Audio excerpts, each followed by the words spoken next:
Dami Hope exclusive on breakup with Indiyah. Her story didn't add up. That title alone tells you everything we need to know. But we're gonna watch this, okay, with an open mind. I'm gonna watch it with an open mind, with a neutral stance, okay? I'm not gonna do the bias thing or anything like that. I'm gonna listen to it from both. Well, I mean, we don't have both sides, but we're gonna hear Dami out, okay? We're gonna hear Dami out. We're gonna see what is really going on.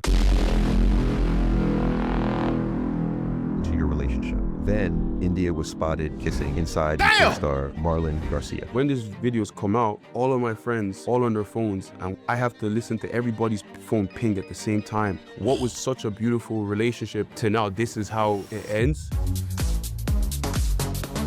Damn! My dad was a dreamer. And something inside me just always felt like maybe there's more. And then I get a call that's like, I'm just calling from Love Island. I said, oh, hold up. Let's make good TV. The first year I made like 600. Wait, hold on. Whoa. Yeah, so it's like, my dad was so happy now. What did you love about Indiyah? I loved her feistiness. It's not sitting right with me, I'm not gonna lie. Because I'll deal with you later, it's fine. Her popularity shot up quickly. When you two left, I would imagine that there was a lot of pressure immediately to then sustain that, because so many couples break up. They've been accusing me. Cheating, I'm gay, they attack my masculinity. No, I can't lie. I've heard that gay one so much. Man. People just throw anything at Dami's name, bro. It's mad. For everyone making the noise, what do you want to tell Yo, what's up, Debbie? When my dad died, I feel like everything anyone could say about me, it just didn't matter anymore. It gives me chills when you said that, because I could see he was everything to you. I've never had my heart broken before. Oh, man. Hey there. Oh, man, he started crying. Bro, he's gonna make me cry too, bro. Hey, you don't like the video, man? Dami Hope, Hey, this we is need to great talk. production, though. Sweet. I haven't seen you to sit down to do a long form interview like this. This is my first ever one. I feel like there's certain reasons why I actually stepped away from, doing things like this. Okay. Yeah, so. Okay. So why talk now? Why talk now? It's because I feel like I have a lot to just get out. So it's not even to like try and convince anybody, oh, I'm this or I'm this person. It's just to actually speak my truth. And you can take away whatever it is that you want from it, but hopefully you actually take an actual understanding of me. Okay, that makes sense. I like that. Good intro. Hey, by the way, clippers, feel free to clip whatever you want. I won't lie. This is hot cakes. Clip whatever you want. All right? Do whatever you want, post whatever you want, do whatever. I don't give a fuck. I love it. So I think in order to get to know who you are, let's go to the roots. To the roots. The roots. And I feel like the roots are Nigeria. The roots are Nigeria. And it's something I'm proud of. Like, I'm proud of being Nigerian. Love you, man. I'm proud of, my family. I'm proud of what my family did to, try to give us a better life. Because my dad What's up, Lady J? was a dreamer. He's the reason why we probably migrated to Ireland. Yes. And, just as a kid, I can remember, flashes of, me Why are you watching the podcast when you can call him yourself? Obviously, probably not legally or wherever way, because we're very clever people. Nigeria, Very clever. very clever people. Very, so very it's clever. Obviously, there's a plan in place to how to to make sure we're able to stay here. And I feel like back in them days was a bit easier. Yes. As opposed to now. Because this is the 90s. Yeah. When you came, I say 90s. I was born 96. Okay. I think I was 2 years older in than me. Nigeria till maybe I was about 3 years old, and from there I remember me and my little sister. She was 2 years after me, so it was just me and her, and then it was me and my mom, and then my dad, and then he'd bring us over to Ireland. And I remember I think at first we used to live in a hostel with a bunch of loads of different people, because obviously when you come to this place, it's you're trying to find a place for your for your family and for yourself. Yes. And I remember little flashes of it's just as a kid, you can remember just little dots of moments. Yes. Of oh, I'm in this hostel, I can see my mom playing chess with, people that she's just making friends with in this situation. And I know everybody was against him doing this, because I remember my grandmother told me, because my mom is from my grandmother's side, and she was like, we don't have to, to go and do all these things, but obviously he wanted to make something out of himself Yes. for the family. I remember this memory of like my dad. I was sitting on my dad's lap, and then he has a car, and he's like, I'm sitting on the lap, and like my hands are holding it, but he's there, and I'm only like, I think at this point I'm only even just 5 years old, but it's a very vivid and clear imagery I have of him. And then I remember alongside that we finally got like, I think an estate house. Okay. So now we actually got like a place, and it was like maybe 3 bedrooms. It was like our first home there, and we're shifting from one Jerry? house to another house. It's just me and my sister until obviously, they start adding, the new members now. That's the clever part for like why we're going to be able to stay here or whatever, Yes. So they start adding them, and then, Can we expand on that? Because I get what you're saying. You That's get the what I'm clever saying, part, right? But if you could paint the picture, because I don't think your family's gonna get in trouble. Basically, what he's saying is his mum and dad started fucking and had more siblings. Because almost everybody was doing 5 minutes it. into the video. So it was you and your sister. It was me and my sister first. We were Nigerian. Like, we came from Nigeria. And then I think we had, like, my younger brother, and he was now Irish. Like, now he was born in Ireland. Okay. And then every other sibling we had after that, me and my sister don't have any Irish or English names. Right. But those lot, they got the names. So, like, he got David, they got Cynthia, they got Amanda. Okay. Me, it's just Femi and Dami. You know what I mean? It's just straight Nigerians. But the ones that came with the Irish passport, they got the Irish names. They got the names too. You get me? Yeah, definitely. So with you coming in, I looked at that period of the late 1990s, early 2000s in Ireland. One, because I'm just fascinated about Ireland. But secondly, because you were coming. Yeah. And I saw that that period was called the Celtic Tiger, where Ireland traditionally had these very high rates of unemployment.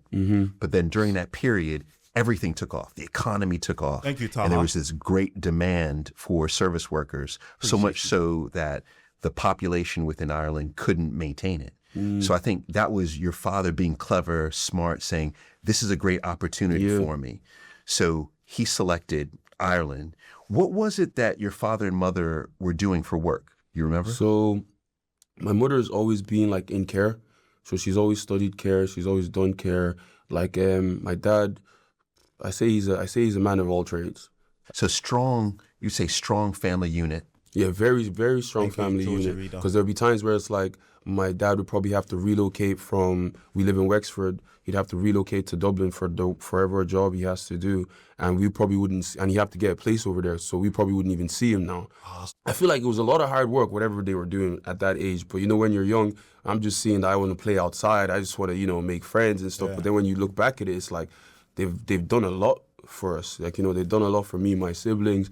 And and there's a lot of happy memories in it. Because, some people, the situation could be like horrible, but I don't remember it as being horrible. I remember still being like a happy, youthful kid that got to play outside, that still got like bicycles whenever, you know what I mean? They still got all these little things that, you'll see other kids get like in your neighborhood. And like, I'm enrolled in school now, and, school is amazing. You're making more friends, and you're now part of like a system. Yes. You know what I mean? Like, you're actually inside the system. I'm enrolled in school. I'm doing all these things, Yes. So it's like, now I'm part of Ireland. Interesting. You get what I mean? I get what you mean. But it's interesting to me because you are Nigerian. Yeah. But at a very young age, you're in Ireland. Okay. So there's a cultural difference. Yeah. There's also a racial difference. Yeah. Because I was looking at the stats too, is in that time and even now, less than 1% of Ireland is black. Yeah. So you are distinctly different, but how you describe it, you felt like you were fully accepted and brought into the community. Yeah, and there was, at that time, I could say there wasn't actually many black people that lived in our town. So it was very kind of like, it's just very like unique and happy that, people are actually accepting of that. At that point, it wasn't racism because I was the kid that I could jump higher than everybody else. I could run faster than everybody else. So it's like I was using all these talents that comes with me probably being, from my ethnicity to kind of show off. So then it's like people look at that and then they kind of like, they kind of like pull you closer when you can do all these things. It's not like, oh, it's like I'm a monkey dancing for people. It's just like, I said, bro, use these jeans. I'm using these things that I know will kind of give me more appease to people. Okay. I even at an early age to like, you know, but then the only thing I'll say is like, I feel like even at an early age is just when it comes to like, you know, a teacher saying your name or, you know, mispronouncing it. And then that's when it starts becoming, oh yeah, I remember now I'm still kind of different. Because you do the roll call, yes. And it's like I'm doing all these things. Yeah, I'm accepted, but then the roll call, and they're trying to say my name, but she's butchering it. She's not saying it. She's not saying it the way she's saying James and you know Henry and you know Samantha. She's saying it's like I did, and it's very, and then you just remember that. Oh, okay. Is that when you change? Because you go by Dami. Yeah, I go by Dami, and I feel like a big part of the reason for it is like, even though I was young, it was still something that kind of stuck with me all the way from primary school to like secondary school, because my full name is Adedamola Omobolaji. Wow. And then like, I feel like when teachers go to the Omobolaji part, it would be like, they would kind of say apology. And then it would be like this little smirk, like, and you know, as kids, we make jokes and we tease each other and stuff like this. And it's like, it's funny, yeah, but then at the same Hey, back in school, fam. Hey, what? Supply teacher comes in, they look at it and they go, huh? I remember one time, man, one of my friends, his name has 12 letters in it. I remember the teacher taking a deep breath. She went, bro, it's actually crazy, man. Sometimes it's like, it's not that hard to say, and it's like, it can't really keep being like this every day. And then now the kids have, and you joke, you're like, oh, apology. You know what I mean? I'm not an apology. I'm not sorry. You know what I mean? There's nothing. So, but it's a thing that like, it kind of sticks. And then as obviously I got older, and you know, even in secondary school, it's like, now at this point now, I'm more of an... I swear down, some teachers in school, they just didn't even hide it. I swear down, man. I said apologies. Never forget when the teacher just took a deep breath. Oh my gosh. I'm a teenager. I'm closer to an adult. So when it's still happening, it's like darkness. Man. Yeah, it's not like I'm changing for anyone else, but it's more like, you know, you can just call me Dami. Just easier. I hear it, man. Just call me Dami. Do you know what I mean? Yes. Like there's some people that actually did try and they'll pronounce it well, or they're fascinated by the name, or they'd be like, oh my God, how do you say it? You know one thing I'm actually proud about is in school, I had a Vietnamese friend, right? I think I've told this story so many times, bro. That's how a lot of my friends who are Vietnamese, they have the name Nguyen. And I learned how to say it, Nguyen. So anytime a supply teacher came in and they got to the N part, I just say, Tony Nguyen. You know what I mean? I used to help them. Because they don't know how to say it. Oh, I used to be so excited. Sorry, let me play the video, my bad. Sorry. You teach them and they get it, but there's some people never really I don't know why I told that story. You know, ask how to say it. So proud of about that. And they'll just keep switching it different day, remixing it a different day, and then yes. You know. Yes. You know, we had Nguyen, that's the one. Yeah, Big Zoo, okay, yes. Who I love, right? Big Zoo. But his name is Zahir. Zahir, yes. Right. And I was asking him about He this. said his mom calls him that, right? Yes. Exactly. Only his mom calls it. And I was asking him, how does he feel knowing that his name, he's had to anglicize his name in order for other people to be more comfortable? And he felt uncomfortable initially, right? So he has to put himself in a place of discomfort to make others feel comfortable. Wow. I feel like this is what often happens when we're anglicizing names. And I'm here laughing. But now Terrible I get it sound. because we're trying to fit into a culture. That part of anyone's life, right, is so important because you're what, early teens? Early teens, probably like 12, 13. 13. You're beginning to figure out what your identity is. Yeah. And I always say that our identity is the story that we tell about ourselves, right? So at that age, what was the story you were telling about yourself? The story, to yourself. To myself, I feel like I was, the story I was telling to myself is, like I'm supposed to be somebody. The type of music that I liked at that point, I loved Eminem so much. Like I'd run away on the computer, mixing little CDs of Eminem, because obviously at that point you had to like rip file and download it, so you didn't have to pay for it and stuff like this. I'd be finding new ways to do. So I was a kind of like very nerdy and very like who I was is very nerdy in the sense that like I would make things happen. Hey, back in the day, man, LimeWire.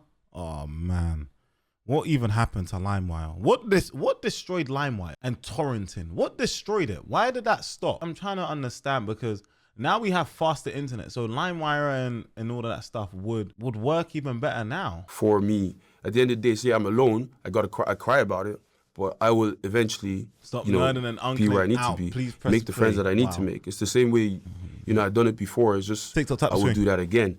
And am I answering your question? No, you're answering perfectly. And there's one of the boys that I really loved.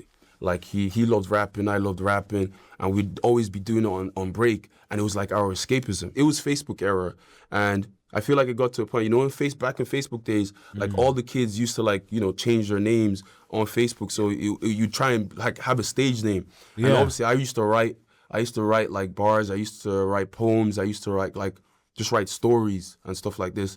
And I remember I was like just thinking, I was feeling down on myself, and I was like, yo, like I was trying to figure out like which names I could do. There was one I was like, damn Zola. I was like, damn Nate. That Zola's a good name. That's a sick name, I can't lie. I was like, I was just like free balling stuff. And I was like, but no, that doesn't hit. Like, what do I need? Like, what do I need in myself? Like, what do I always need? And then I was like, hope. And I was like, yo, Dami, Hope. And then literally I just put my name that same day on Facebook, put my name Dami Hope. It was a thing where it was like, it's no mistake now, I've reintroduced myself. This is who I am. That's wild. I shouldn't say that. That's fascinating. You named. Yeah. You came up with that name. Came up with that name. I literally sat down, changed my name on Facebook, came in the next day. It was a thing where it's like, if you know me, it's Dami Hope. And then from then, it's like, everybody just started obviously knowing me as that name. Also, did you have a love for science? Is that yeah. Okay. I feel like I always just thought biology was the easiest, like, because it's just, human anatomy, photosynthesis. It's just how things, are made, or how living things. It's just, I feel like it was one of the ones that was just easy to remember. You know what I mean? Especially biology, it's just organs, it's bones, as long as you just keep reading about it. And then when it came to the chemistry aspect, though, I was like, please, please, not for me. But anything to do with biology and stuff like that, I think, I was a big fan of it. But I feel like I was more of an English. I always just loved English. When I wanted to go to university, when we're filling out all the things that we want to do, I was like, I want to do just anything with literature, journalism, anything to do with English. And my dad was like, there's no money inside that one, no. So you have to go and look for the ones that have money. And then I'm like, obviously, science, I like science too. And then it's like there's biopharmaceutical courses with bioscience. And then it was a thing where I was like, gotta do what old man says. So did the science right. But to be honest, he wasn't lying. Because obviously when I actually started working, and so this is after university. After university, and I actually started working. I got my first job, and it was like I started off as a bro tries to get clout and get relevant by using Marlon and Indiyah relationship. There's no way people in this world think Marlon and Indiyah are a relationship or they're a thing. What? What did I just read? Oh my gosh. Not an intern, but there's a different word for it, but I guess it's kind of the same, whatever. So I started off as that, and then like so quickly, I built my way up to being a manager within like 2 years. Okay. Do you know what I mean? And there's people older than me that were there. There's people that were there. And you were doing what there? I was doing microbiology. Okay. So I had my own clever, team. Man. He's smart. We had rotas, like there's 2 teams, A and B. I managed maybe like 15 people. So we worked 4 days on, 4 days off. And we were, doing tests for, microorganisms in food, water. Even when COVID was happening, like we were like a big part in just like, checking all this stuff and Look at that. Yeah. Microbiologist. He wasn't lying though, because they were paying pretty well. They were paying pretty well. And at that point you start to forget. It's not like I forgot the things that I like, but you get so honed in because this is my job, and there's times where I actually had more time to do things. Yes. But now at this point, it's like I have to do all this managing stuff. I have to train people. I have to do this. So it's like all this literature stuff and all these poetries and all these, things that I used to always do. Where's the time? Right, because you're focused on work. Yeah. Yes. So would you say before you went into Love Island that you were really happy with who you were, the man that you had become? Yeah. I feel like before I went in, I definitely felt proud of where I was. I felt proud of where I've reached, but something inside me just always felt like maybe there's more. And I remember, obviously, COVID is like settling down, and I think Love Island must have come around this period, and I was on my 4 days off at this time, and I went to one of my best friend's house, and we were just chilling. We were just, drinking, joshing like we do, because he's the guy that I make all my silly decisions with. Because if I go down, you go down, and we're good. And we're good with that. Everybody's a friend like that.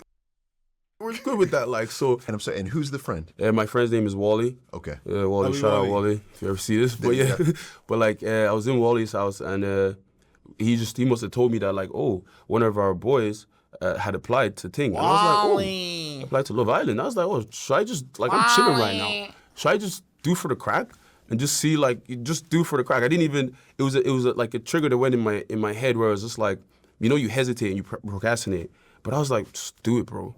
And I went downstairs, did that whole recording of like, oh, this is on the spot. On the spot. I went downstairs. He was still working because he was working. I was just chilling with him. I went downstairs, did the recording thing, like, oh, yo, this is wherever I feel like I should be here, blah, blah, blah. And then I posted it. And I remember I sent it to them. And then I remember like maybe 2 weeks I was just working, doing my thing. And I get a call and it's like, oh, hello, is this Dami? And I was like, yeah, who's this? Obviously, I'm still in my latex gloves, bro, trying to do all this. I was like, yeah, who's this? She's like, oh, I'm just calling from Love Island. You sent to this thing. I said, oh, hold up. Hold up. Let me just go outside for a second, take the back room, and then she's just talking to me, saying that, oh, they really like enjoyed my thing, and then, just tell me more about yourself. And I'm telling them more about myself. Oh. And then before I know, it's like, oh, I'm on to the next one. Jeez. And then, dressing up for the interview, then I'm on to they're flying me to the UK, and then I'm on to the next one. But they always say, nice. like, oh, I like that. You're not in till you get in. And so we've had a few Love Islanders, actually several. Okay. Like Maura Higgins, we had Lucinda Stratford, we had, oh my God, we've had, this is a terrible. Hey, what's Maura doing these days? Because that's when I actually watched it. There was a beautiful girl on there, man. It was Maura, it was Michael. Who's that who's that girl? She had curly hair, Amber. Oh my gosh, Amber. Damn. What's Maura doing these days? I liked her because she had I think she was Irish. Amber Gill. Wow. Yes. Amber Gill during that Love Island. Wow. I actually watched Love Island then. But then I never watched it again. Yeah, the set's nice, man. It's sick. Maura was recently on Traitors. Oh yeah, she was in it. Oh yeah. Yo, TikTok, tap the screen up. Oh, I'm gonna end this stream. Amber Gill was tick, someone said. Ekin-Su season was unreal. That's the one I didn't watch. I want to try and watch it next season. When is the next one? Well, because Megan Barton Hansen, we've had Shakira Khan, so we've had several. All of them have said that a key reason for going on Love Island was to build brand. Matter of fact, some of them said love was never a part of the equation. Wow. What's your take? I'm not gonna lie to you. And like people might say I'm lying, but I'm not. I just wanted to do it for the crack. I just wanted to do it just to have fun and talk to girls. So when it disclaimer for those who might be American or you might not be from the UK, when he said do the crack, he means have fun. Okay, just disclaimer. Crack is another slang word of saying what's the crack? What's the what you up to? What you doing? What's the motive? What's the vibe? All right, just go put it out there. Day actually happened and I walked in and they were all just there. I just said, wait, what? I'm actually here now. Right. And I know everybody's watching me. Shit. Do you know what I mean? I'm thinking in my head, oh shit, now I actually have to have what's it. What's crack-a-lacking, dude?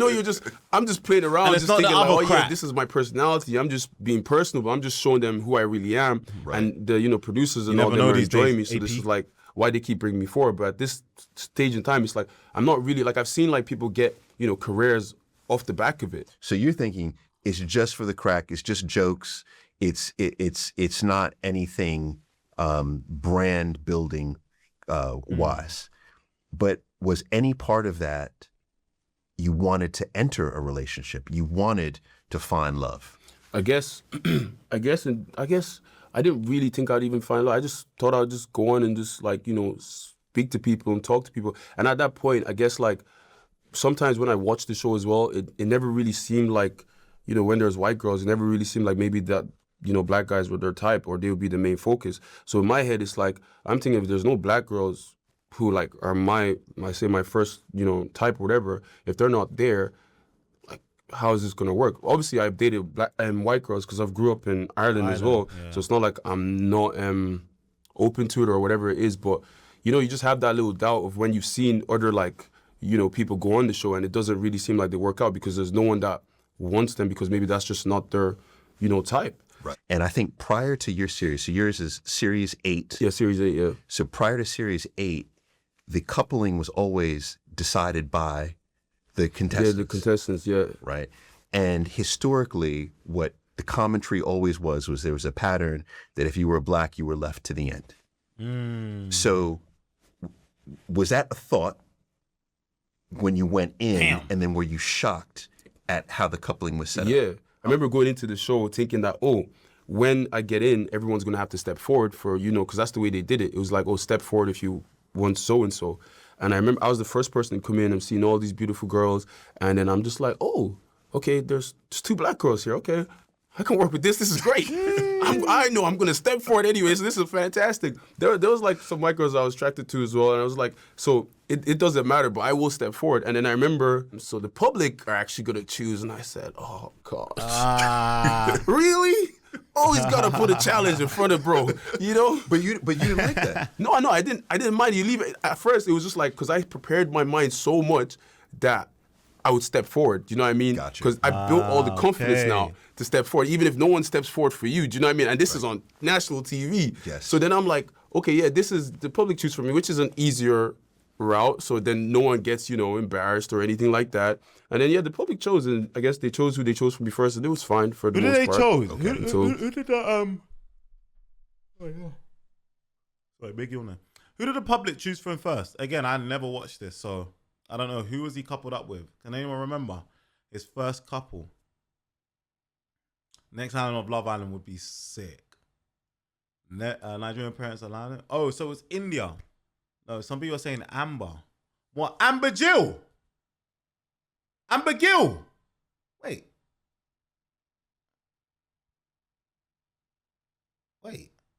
Dami and Indiyah were the same season as Amber Gill. Oh, Amber Beckford. Right. Okay. Interesting.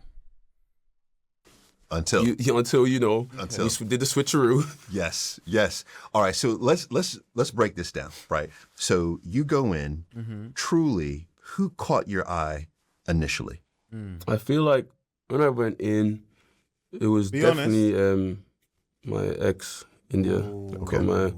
Initially, because she had the what's it called, the piercing here. Yes. And she looked like her hair was funky, and she just looked like she was there's personality here already. Because I came with double nose rings, so I was like, This is a bit of me. Yeah. I'm not gonna lie. Hey, them nose rings though are kind of crazy, but you know, I have my opinions. I think nose rings, especially the ones, you know, that shit that Indiyah has, bro. That shit looks like a cow, bro. Fuck that, man. Hell no, nah. What do they call it? Tragus or whatever. Bruv, lie, man. Dami as well. Yeah, I don't know what he's doing, but you know what? Each to their own. You know what I'm saying? You like it. When am I getting those rings? Fuck no, I will not be getting that. Septus. Yeah, whatever that nonsense is, man. Okay. You're like a cow, bro, ready to sell. They're gonna cut you down and put you in a steakhouse, man. Yeah, allow me, man. Get a belly ring, Sam. What? And then obviously, I think the other girls probably Amber and then Paige but like, yeah, just like It was Indiyah. It was Indiyah to cut my eye first. But the public had chosen Amber. Yeah, they did. Right, for you to couple up with.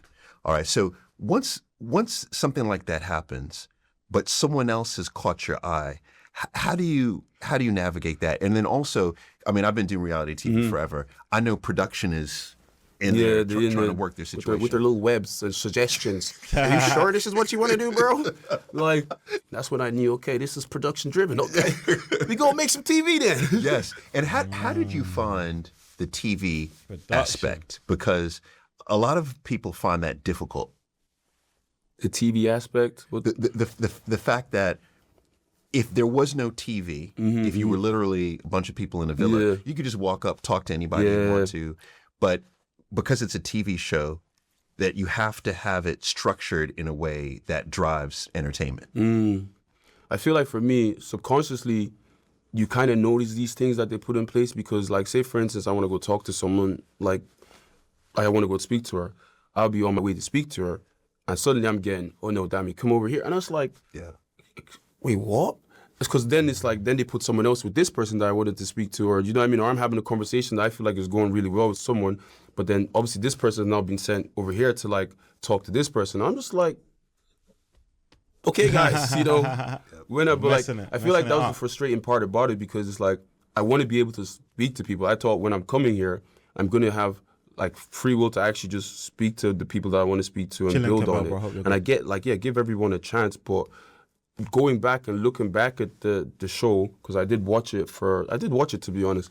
And I remember looking back and I remember some of the first conversations like Indiyah and I had, they weren't even there. Oh, really? Do you know what I mean? So it's like, these are moments where like, I feel like these were building blocks for us as well that would have been like quiet, but you would have noticed that, oh, these guys actually get along. Yes. And Right, I have a question. Couples that have gone on Love Island, has any couple ever got married from Love Island? Any couple? Any couple? If so, who? Yes. Yes, me and you. When did we get married? What? Kai and Samham. Some have kids. Jess Rose? Oh my gosh. What? Damn. Okay. Several Love Island UK contestants have found lasting love, resulting in marriages and children. Notably, married couples include Olivia Buckland and Alex Bowen, season 2. Jess Shearers and Dom Lever, season 3. Camilla Furlow and Jamie Jewett, season 3. Cara D. La Hoyd and Nathan Massey, season 2. Yeah, I don't know anyone. Anyone from this? I don't know anyone. I'm the worst Love Island fan, but I'm going to be better in June when the next one comes out. I'm going to try to anyway.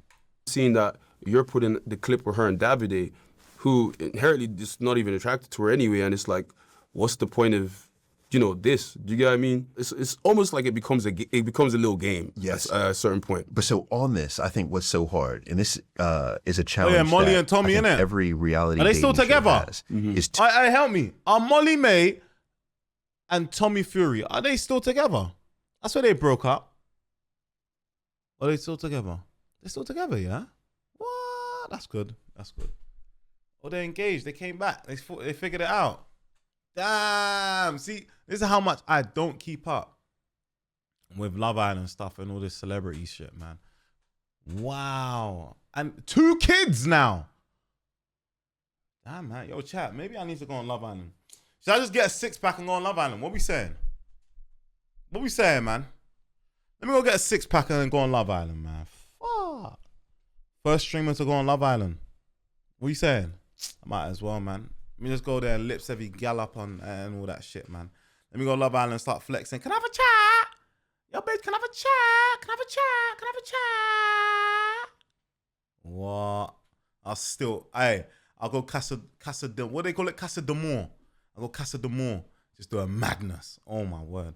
to your point is a lot of people are themselves, but a puffed up version, an exaggerated version of themselves. And then some people are just outright faking and fraudulent with who they're representing to be. So how do you form a relationship with romantically or even platonically with people when you're each other's representatives and not each other? You know what I mean? Like, so even in that first conversation with Indiyah, how do you know, like, you're getting to know her versus representation of her? That's the thing. I feel like you don't. That's the thing. Are you getting to know TV Indiyah or are you getting to know Indiyah? And vice versa. Is Dami putting on TV Dami, or is Dami being true to himself and actually putting himself, in front of her? Interesting questions, though. Because, like, when you come out the villa, like, that feel like that's when, like, the person that you did speak to, those parts of them are still there. But it's not really the full representative of that person. Okay. You know what I mean? And I feel like you figure it out. You actually find out about it when you come out, because like India is like soft-spoken, quiet, gentle. But then on the outside, she's feisty, she's loud, she can speak up, she does this. And it's like, obviously on the show, I get it. As a black woman as well, you might have to keep yourself at a certain, wavelength to appease sadly. to, so which I fully understand and I get it. That's why, but most of the time as well, like, she just didn't actually care too much. She was just living in the bubble, like a peaceful bubble, as she would always say. Yeah. So, you notice they're doing things, or they'd be whispering, or they'd be like saying this and that, and it's like they're finding out intel, or they're this, and it's like now you're being performative, and we can tell, but not calling out no names, because it's a long time ago. Right. But and I get it. Everyone came in for different reasons. So, and I guess like if you're there to build your own, like, whatever it is, you're going to do the things that you feel like you need to do to get that. Yeah, for sure. Can we talk about Casa more? Because I think that's when... Oh, it's Casa Amor. I said Casa d'Amor. My bad. You were star power, if you will. Yeah. And India's star power and your relationship went to another level. Yeah. So do you remember Talk about it. that? And did you... And also, as you're going into that, because you don't know what the audience is thinking. So what were you thinking the audience was thinking? I feel like before going into that, and like... So what, in Casa Amor, what did he do? Did he jump the ship or what? What happened? What did he do? He went for another girl in Casa Amor or something, or what? He got a new girl in Casa Amor. So he left India. He jumped ship. Oh my days.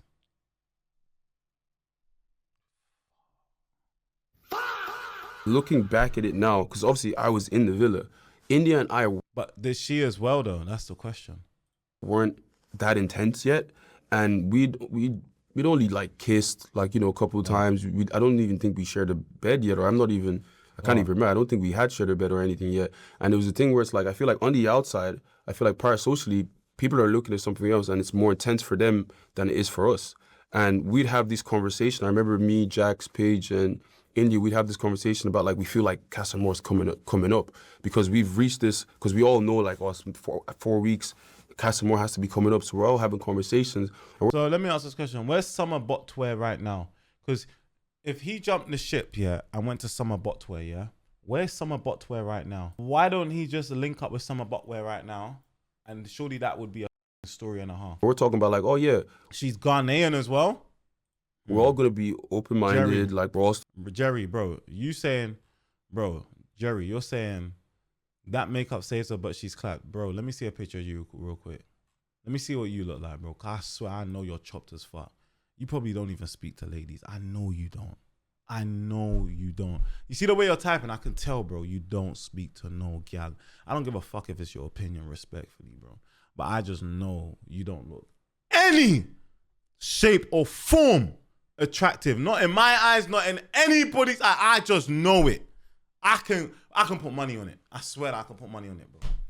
I'll put my last £100 on it. You don't look any shape or form attractive in anyone's eyes, bro.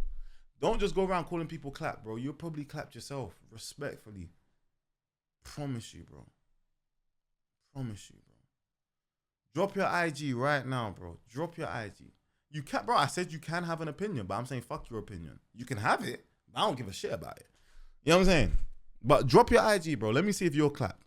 I like how you're saying people are clapped, but let me see your IG. I want to see your IG, bro. We're going to explore. And Don't type anything in the chat. Just put your IG. Let me see your IG. The next message, don't put nothing. Just put your IG. That's it. Come on, man.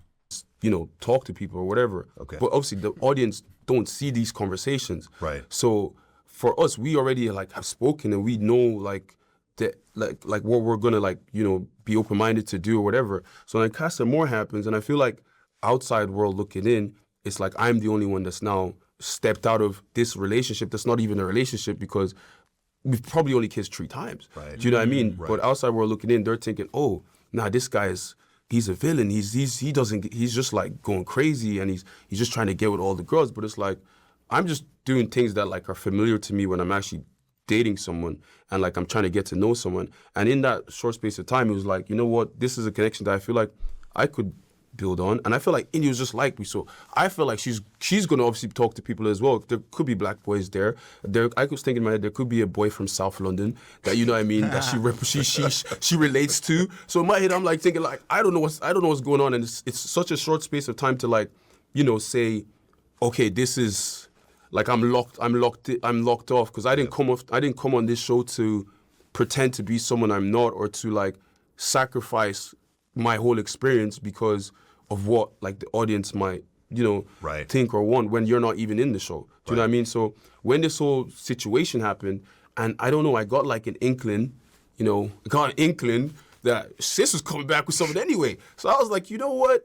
Let's burn the whole place down. Let's have some fun. And I remember I went to have a meeting with, I think probably one of the producers or whatever. And then I was just like, I remember I went back down because I had to like do my speech of like who I want to pick back. And I was like thinking, bro, we gotta go crazy over here. We're gonna, at the end of it, you gotta say summer's not over. You gotta like, we gotta. So this really was your line. Yeah, this is really my line, bro. I was like, no, we gotta pump it up, because if the world is obviously like, because I got told like, obviously when I was like in Casa, I remember, I think obviously there was the two girls, China and Summer, and I think obviously I was getting to know the both of them more so. And I remember obviously I think I kissed Summer, but then I wanted to kiss China as well, because I just wanted to. I'm a yearn, I'm a lips. I just wanted to see like if the sparks would fly. And I remember I think I was about to do China, and then they came over to me like, "Oh, Dami, chill out, man. You're doing too much." And I said, "Oh, okay, fair enough, cool. Since you obviously all feel that way, you know, you gotta go hard or go home, bro." Because a lot of people will pull back. No, If someone just said you're doing too much, I think most people would pull back. Nah, I just felt like I was thinking in my head, bro, everybody's probably against me right now. So you know what I mean? Let's just make good TV. Like, let's make good TV. Gotcha. And I like in my line, the line might sound cringy now, like, you know, people watching it, but in that space, being in that, it's like, you know what? Let's go, guys. You know what I mean? And then obviously, I think Sis came in, and she obviously had someone by her arm. I remember she was just talking about like, "Oh, I see his true colors now." And mind you, I don't know what she's done, but I just know she's come back with someone. Yes. I'm restraining myself and be like, "Are you colorblind? Because you're here too with someone else." Because we had this thing where it's like we're both heartbreakers, and we had that thing, and it was almost like an alley-oop to a dunks type of situation, and it was like, wow, well done, girl. Yes. Well so you had respect. You had more respect for her after that. Yeah, like I never stopped liking her when she left, and even when she came back, it's a situation where it's like, obviously it's awkward to see, but I wasn't upset. I wasn't hurt about it, even though people, you know, said, "Oh, I was so angry," whatever. I wasn't upset, because at the end of the day, I'm a fair person, and I'm like a person that's like, you know, maybe they actually get on, and at the end of the day, it doesn't mean our story is over. It just means like we got to expand and build on to if we're supposed to, you know, be together. Right. Okay. That's a great. Yo, hey, you lot on TikTok, can everyone tap the screen, man? Come on. Over 600 of you in here. I need you lot to tap the screen. Come on, we need like 50,000 likes, bro. Group effort, bro. We tap this shit. More people are gonna get in here with different opinions. We can have debates and all that nonsense and really talk and discuss about it. So I need everyone tapping the screen. Who knows? Dami might even pull up into the stream. I won't even lie. He might even pull up.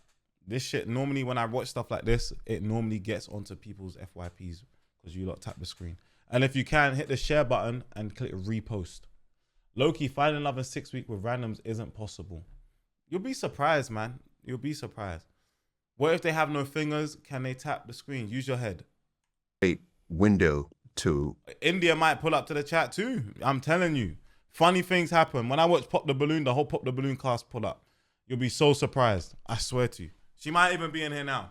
Or Dami might even be in here now. I'll be real. Emotionally, how you were feeling, because at night, I'm sure there's lots of ideas coming in your mind, because you said the producers were saying you were doing too much. You see Indiyah with someone else, right? You now want to be with her. You're coupled off with someone else. Yeah. So walk us through what you were feeling at night. I was feeling anxious. I was feeling like, did I just lose something that I actually really wanted? I was feeling like, how do I even like approach the situation? You know what I mean? I'm just thinking about, what steps do I take to like kind of show her and reintroduce that, like, you know, this is actually what I want and it's you. And then I remember there would be sometimes like I'll try to go talk to her and the producers do what the producers do again, be like, no, not today, give it. I'm like, why? What was something that you did that was a loophole or like a, a sneaky way to try to get to her? You'd be doing like, when you're not supposed to like talk after when you're going to bed, and obviously we didn't share a bed and stuff. But I remember like I'd speak to her sometimes through the day, or like we'd like be passing and like try and do little touches, or just try to be like, oh, do you know what I mean? Just remember I'm still here, I'm still here kind of thing. And we have like little conversations that would like kind of just like amplify like, oh, what I'm feeling and whatever she's feeling. And then I think there was a point where it's like, this one was like so viral where I think I went to go sleep outside with Andrew, and then she must have followed me, and it was like a whole romantic thing of us just, running to each other. And that's when I knew, yeah, no, it's game over. Gotcha. You knew it. Yeah, you knew it was something real. Yeah, it's mine now. Yes. Can anyone tell me why roaming fees are always... All right, my guy, man. W ad, but make sure you guys use code Samham, boohoo, man. Let's keep going, man. I ain't watching no ad. Oh, no. Guys did not make the edit. I feel like you come out and you hear all this like, whirlwind of news of like, oh, I'm this person and I'm villainized now. And it's like, okay, where do I even start from? Because how do I even explain myself? Because what you have is these edits that you've seen, but yet that's not even me for real. Right. Right. So you feel as if you were painted as a villain. Yeah, after like the whole like situation, I was painted as a villain that, did something, and I'm angry that, she did it back. You know what I mean? Yeah. But like it wasn't something that upset me in the beginning, because obviously that was the like the lore of Love Island. This happens. Like I've watched it from previous seasons. I make up my own mind about people, but I don't hold them to that, because at the end of the day, I know it's a TV show. Right. You know what I mean? Right. But then parasocially, Content, yeah. people are so invested, Yeah. and they spin on stories themselves, and they make stuff up, and that still happens to this day. Yes. Even to get into parasocial relationships is because I love how you're using the term, because I feel like that's exactly what makes these shows so popular. Yeah. Is that it's not just a passive viewing, it's that the people who watch, a lot of the people who watch these shows form relationships. And typically what I see is that they see themselves in one or two of the contributors. So if they feel as if you have done a contributor wrong, and they have aligned themselves or formed a bond with that contributor, they feel like you've now done them wrong. Yeah. And you definitely become the villain. Yeah. No, you're right. You're right. You said it all. Yeah. In the villa, do you believe you fell in love with Indiyah there? I feel like at first, like I said I did, and I think I did, but then I feel like when I got outside is when I really, really fell in love, like with her, because like dad loved her, mom loved her, and it's like we're from two different cultures, but we made it work, and it's like a lot of things like, you just like gravitate towards each other, and you think the same way, or we're building this thing together, and it's just like it was fun, Yeah, and I think also the fact that you cute, man. met on a show that historically not a lot of couples come out of. Yeah. But you then had to experience a lot of the same things. Yeah. But even if we can talk about you all coming third, because that in itself was his story. Yeah. Like that was major. So going into that final, when you knew that you all were a final couple. Right, with everything we all know, can I just get I want to see something. Obviously, we know the situation that happened with Indiyah and Marlon. We've obviously seen them on Love Island. Are you team Indiyah or team Dami? Just put that in the chat. I just want to see something real quick. I just want to see if there's a divide in the chat real quick. George, what's good? Team Indiyah or team Dami? Based on what we know, before they get into the part where they talk about, what's that team Marlon? Neither, none. Can't lie, I'm glancing over at my TikTok. They all spamming Team Dami. There's like maybe like 3 girls that are saying Indiyah. Shit, man. Damn. Team Neither, Dami soft, Indiyah is damn. A lot of Team Neithers as well, to be fair. No one really fairs, man. Fairs. I'm Team Damindiyah. Right. How did Someone said Team Summer. What? I didn't watch that love story from the jump, so I was never invested to pick a side. Fair play. You don't support cheaters first?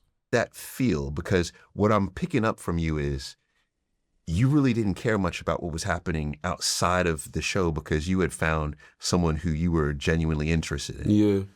I feel like coming into the finals and knowing I was there from the beginning and I was the first guy there to reaching that, it's like, even though we were third, it's like, it just further amplified the fact that I'm a born winner. Because like even through all the transgressions and all the early dumpings and everything else, is like, I still fought my way to get to where we are here. And us coming third was historical. I remember the whole uproar, like no black couple has ever gotten that far. And it was like Dak, Ekinsu and Davide, we always knew they were gonna win. They had my vote too, to be honest, bro. They were making some good TV for me while I was in there, bro. All right, so now Ekinsu and Davide, are they still together? Yes or no, please? Just show of hands. I just need to know. Are they together? No, this is what I mean. So they just went there, got the bag. How long were they together after the show? Oh my days, man. Ekinsu went on Inside, didn't she? Oh my gosh. They were so unserious. Not long at all. So they just went on there, got everyone invested, blew up their socials, and then literally secured the bag. What is it, 25K each? Or 50K in total or whatever? Oh my gosh, bro. But they made the best TV. What was so good about them? Were they like arguing? Were they just cute together? Like, what was it? I was like, oh my God. There ain't no way we're beating them. Like, they were funny. So it was like so it didn't even bother me that like, oh yeah, it was forced or whatever. It was just like the fact that we were actually there with all our friends and like we've all done this journey together. And it was just like a moment of like, wow, because you came out with like, aside from a girlfriend, came out with like real like life like long friends. Yes. So it was like it was an experience. It's like, you know me, I love TikTok. friendship. Yes. So it's a thing for me. It's like I've done a new experience. Yo, TikTok, I can't lie. I'm going to shut this stream off, man. You don't need to come to my Twitch if you want to continue watching. He's about to break it down and talk about Indiyah. So you lot come to my Twitch. You see this down here? Yeah, come to my Twitch. I'm ending this in like the next 1 minute. I'm going to give you time to come over to my Twitch. Then I'm going to end this, okay? All right, so hurry up, because we got a lot to discuss.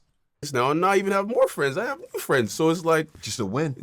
Bro. It was good. Just a win. But it was close between second and third. Very close. Yeah, close enough. Close enough. If only Ireland could vote. Yeah. If only Ireland could vote, man. I didn't realize Ireland can't vote, and they all watch it as well. So it's like a whole big thing where it's like, just let the Irish vote too. You know what I mean? Because like I think the app doesn't work because it's on the UK Apple. That's true. Software, whatever. So it doesn't work in Ireland, so they can't even like. Yo, Shay, let's follow. Exactly. Gang, let's follow. That's what I'm saying. You could have won, bro. if Ireland could vote. Bro, they were behind God. me, man. Oh my! I didn't realize that. That's wild. Okay. Okay, we need to change that. Bro, yeah, you need to do something about that, All right, man. done. Let's use our platforms and change that, bro. Let's change that right now. Right now. So, but still, third is not bad. It's not bad, no. When you get Wait, hold out, on. Only the people in the UK can vote. So even if you're American, you can't even vote. That's darkness. That's dark. Oh my days. Twitch is an app. You can get on the App Store. Oh, that is dark. Oh my gosh. What the hell? of the villa. Mm-hmm. When do you first? When do you and Indiyah? When do you feel like you two become an official couple? I feel like probably when we moved into our house, because we used to stay my grandma's, and then sometimes we stay in her mom's, and then when we first got our first like apartment, that's when it felt like, oh, because I've never actually, I've never really lived with like a girlfriend, like, and actually we're paying rent together for a spot, you know what I mean? And we're like building on this spot and this, decorating and buying TVs, you know what I mean, moving in. So I feel like that's when it's like, we're really grounded out. Oh yeah, we're really, really official. Yes. I would imagine that there was a lot of pressure immediately to then sustain that because so many couples break up so quickly. Did you feel any of that? You know what? There was a lot of pressure in the sense of like, I would be making TikToks and, you're trying to build your platform. You're trying to like, I'm just having fun with it because this is my first time coming into this like trajectory of, fame and everyone knows who you are. And it's like, I'd want to collab with people or friends, but parasocially, they'd be looking like, why is he with everybody else but Indiyah? Do you know what I mean? Mind you, we speak all the time, we're together all the time, and she's doing meetings, she's about to start building this career of hers, and she's doing all these things, but I'm outgoing, I'm meeting up with, friends that we have in there, I'm making, content and TikToks, but everybody has something to say, and it's like, to continue this whole villain narrative, he doesn't even care about her, or he's embarrassing her, or she's a stronger woman than me, and it's like, wow. When do I get to actually live, guys? Because it's like, relationship-wise, we're good, but then I feel like seeing all these things, I feel like there was a point maybe start getting to her, and start affecting all what she's thinking, and in her head, she's actually starting to think, is there something that she's missing here as well with, all these little collabs that you're doing, these, like, Paige is one of our friends that I would do, and she was starting, okay, maybe there's something she's missing, or I'd go to Ireland and there would be like an Irish, influencer as well. We're all at the same network, and it's just like people seeing, worlds collide, but it didn't break us. It's just things obviously we'd speak about, and then there'll be boundaries put in place, or you'd be like, you take a step back from doing this, or stop doing stuff for just girls, just so the noise would just stop. I Do you know what I mean? I see it. Can I even ask too? This is the thing, bro. You see, public relationships, man. It's so dark, fam. Oh man, this is the problem, man. Relationships on the internet is darkness. I'm live on Twitch right now. Everyone's got something to say, bro. Everyone. Oh man. Everyone's got something to say. I need to open my door. Bro, it's too hot in this room. It's so peak, bro. It's so peak. That's why I'm not even mad at the people who just use their relationship for fucking content and shit like that. Because boy, the same time, the same public that's fucking gonna be all in your business and parasocial as hell and make shit weird. At that point, it's like, bro, what the hell is even real? Oh man, that shit is crazy, man. I don't even know. It's actually so dark, fam. Like it's so dark. That sounds so terrible. He couldn't even do content with girls because people would speculate stuff that he doesn't like Dami. But all he's doing is just content. Like, that's darkness, man. Fuck that, bro. Fuck that. When you came out, right? Because you said something really interesting to me at the beginning of going into Love Island is that you were just doing it as a joke. Yeah. Right. So it wasn't a brand build for you, right? Do you think Indiyah, was she doing it as a brand build? And I'm not trying to disparage her in that, but I guess where I'm going is that because I've talked to a lot of influencers and those who use television platforms, what they'll do is that they'll set up their everything, their socials, they'll get agents, they'll set it up so that when they come out of the television project, they can immediately start using that, leveraging that. And I'm wondering, was that her desire? Because then if so, because I feel like when she got out, she really catapulted. Her popularity shot up quickly. Yeah, I feel like hers was kind of like, she came in, I don't know the reason, I can't speak for her, but I do feel like when she came out though, it was a fresh start for her too. There was nothing put in place and everything, like she was hot cake. Everybody wanted, the girl that said made the best heartbreaker win, So it was like hot cake, she's pretty, and like people just wanted her in it. It's like she was like the star it girl. So I feel like everything just like happened for her, like, just like naturally, Okay. So her career is taking off. Do you feel that her career is moving faster than yours? Not necessarily, actually. I feel like in that space, I actually wasn't even thinking about what was happening because I was having meetings with management and, talk. I don't like that question. Comparison is a thief of joy. I don't like that question. I think that question is a terrible question. Talking about different things, and I was getting deals. I was seeing like money that I didn't see, like I could never see in one instant. At first, I'm like, I'm doing good. So I wasn't really like focusing on. Obviously, I'm seeing like the big like PLT or whatever looking for her, and that's a big conglomerate, yes. And like, but on my side, it's like Boohoo are looking for me too, and they're trying to pay, but I'm saying no because obviously I have I didn't want to do fast fashion. I wanted to, because I don't wear that stuff anyway. And it's like, if I am going to brand build and stuff, that's not the way I can go. And it's easier. It's not as easy for guys to navigate outside of that when they do it. True. So like girls can do PLT and do whatever and still manage to do this. But if I did that, it's like I become boxed in. Now I'm just another one of, you know, the guys. And they were paying big. Like they were paying more money that I probably I've seen like once for like a year contract. Really? And I'll keep saying no. And then they'll keep like asking me, no, come on, are you sure we'll up it? But I was still standing my ground that, nah, it's not for me. Can you share, how much were they offering? I think they were offering like, at first it was like maybe near like 200K. Boohoo man offering 200 bands? Oh my gosh. It was just like. For 1 year? Yeah, for 1 year. And it was like, then they come back and they say, oh, we can even get you to do your own like collab and just, it would just be you and we'll even add more. And I was still just saying, no, it's just not, it's not for me. And I don't want to be boxed in. And I don't want to have like a hard time trying to like, I do this because of the money. And then suddenly now when I'm trying to like navigate these brands that I actually do want to work with, don't want to work with me. I feel like all the things I did at that early on really worked out for me because I would get bigger jobs later down the line. Do you know what I mean? And they will all add up to even way more than that. Right. So do you know what I'm saying? So it's like, yeah, you offer me 200K, but by the end of the year finish, I made way more than that. And I feel like the first year I probably made like, maybe like 550, 600. So it's like. Wait, hold on. Wow. Yeah, so it's like. Wow, he made 500, 600K in the first year of coming out. That's wavy. That's very, very, very, very good. That's a big W. Holy. Like, it's good. There's a lot of money though. And you know what, bro? And the thing Hold on, wait. Cheers on that, man. Cheers on that. That, man, congratulations. Thank you. Man. Yeah. I like that. I really do. Because I'm assuming that was a lot more than you were being paid as a microbiologist. Oh, yeah. 100%. I work in influence and marketing. It's light for us. Hey, get me some deals, man.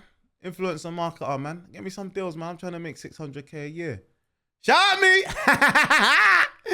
Shout me! Bro. Wait, hold on, wait. Why is there so many influencers? Same, it's crazy. Hey, influencer marketers, managers, partnership brands. Let's work. Let's work. Come on. My email's in my bio. Let's work. What do you mean, nah, Sam, you don't need that? What are you talking about? Sam, you already make half of that. What are you talking about? I'm broke. What are you talking about? Stop, man. Hey, influencer marketers, please, genuinely, on an actual real though, hey, shout me, man. I'm looking for campaigns. Look, World Cup is coming up. You got any brand activations, all that stuff? I got a team, you know what I mean? Get in touch. You know what I mean? Let's make some greatness happen, man. You know, I want to sit here and say I'm making 600K too. What? Mate, brazy.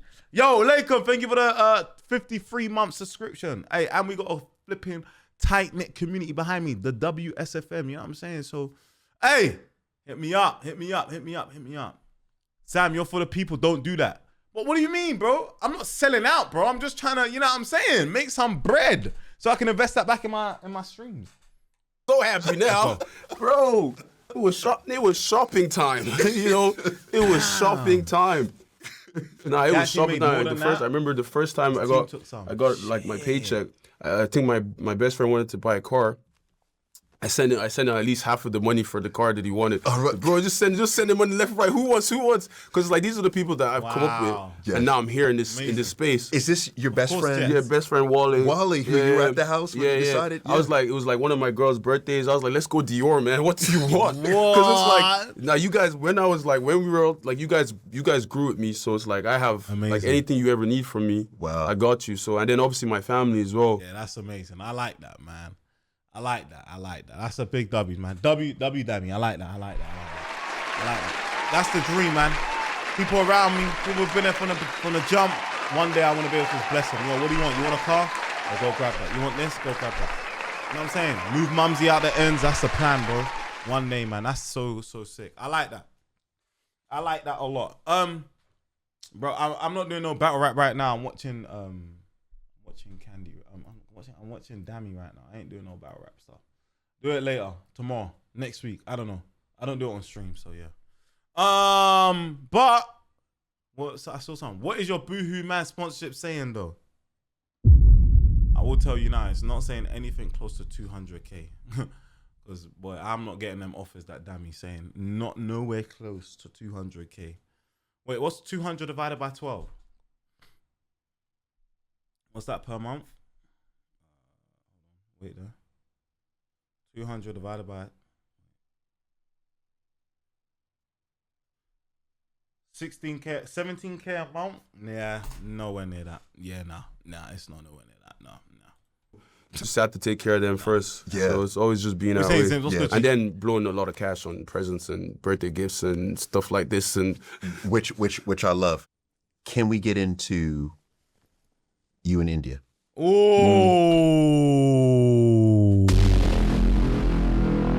Right, chat, wake up. Everyone wake up. Wake up. Now we're talking. Dami and Indiyah. This is where things get interesting. Nah, hey, TikTok, you know what to do, man. You lot are wasting time, man. Hey, come over to my Twitch. I'm not gonna lie. If you lot just start hearing, if you lot don't hear the sound and shit starts moving crazy, don't blame me. Blame the fact that you're not on my Twitch. That's what I'm saying. I've given you opportunities to come from TikTok to my Twitch. So if you don't want to do that, that's your fault. Okay? I've warned you now. That's what I'm saying. If not, get this to 50k likes. If you want me to stay on TikTok, get to 50k likes. Get to 50k likes. Get to 50. Start tapping. All right, let's go. As much as you want to go, I would love to know, what did you what did you love about her? I feel like I loved her like feistiness. Like she was her own character and she was, able to speak. Like she just spoke up for whatever it is that she wanted to speak up for. And she wasn't shy about if she didn't want to do something kind of thing. Do you know what I mean? And I like that, like she just stood on her own ground. Yes. So yes. Now, yes, with Indiyah, yes. Are you in a rush? Why did he say yes like that? as well, I've noticed, and if I could just pick up on this, is that in our conversation so far, you've been very calm and cool. But every time we touch on Indiyah is where I see nervous. It's not even nervous. It's just like, it's a situation. Obviously, we're not together anymore. And it's like, it's just, we're not together anymore. It's like, it's an uncomfortable situation because obviously I've never been in this like type of situation before. And now I have been. And it's just the whole like, if you want to get into it, it's like, we were in a good place. Like we were good. We were still together. And, there's a lot of boundaries in place that mostly were set by her. And obviously, which were what? What were some of these? Just like in terms of like me, female friendships, like anything around girls, or just like, coming back home late and just making sure you call in, or, just all these like things that like just set by her, like things we would say we do together first. And if you're going to do with someone else, you'd say it or you'd ask or whatever. But they'd all be by her, but then majority of them would be broken by her, And then I feel like in this situation as well that has happened, it was kind of shocking, obviously. So you were together for 4 years? Almost 4 years. Like almost 4 years, yeah. Okay, so over the 4 years, or over the 3 years and change that you and Indiyah were together, you had moved in together. All right, so you're living together. Were you already you were committed to each other? Yeah, committed to each other for so long. We did so many anniversaries, so many holidays, we did everything together, Were you talking about marriage? Yeah, we talked about marriage. It's a thing like in our household, like we all... Hold on. We are not just going to skip over that. They spoke about marriage. So marriage was on the cards. Oh, this is dark, bro. Man, they were going to get married. And then this happened. That's actually dark. Damn, man. This is darkness. I wonder if Indiyah will do an interview on the same platform. That'll be interesting to hear her side as well, though. We both know our cultural differences and the cultural like humor that we can kind of share beside each other. Yeah. I know what's going on. They probably had a conversation. Indiyah was like, yeah, she wants to wear gele to her wedding, all of that stuff. Yeah, man. Sheesh. Yeah, crazy. They probably planned it. Like, they probably spoke about it a few times. That's dark.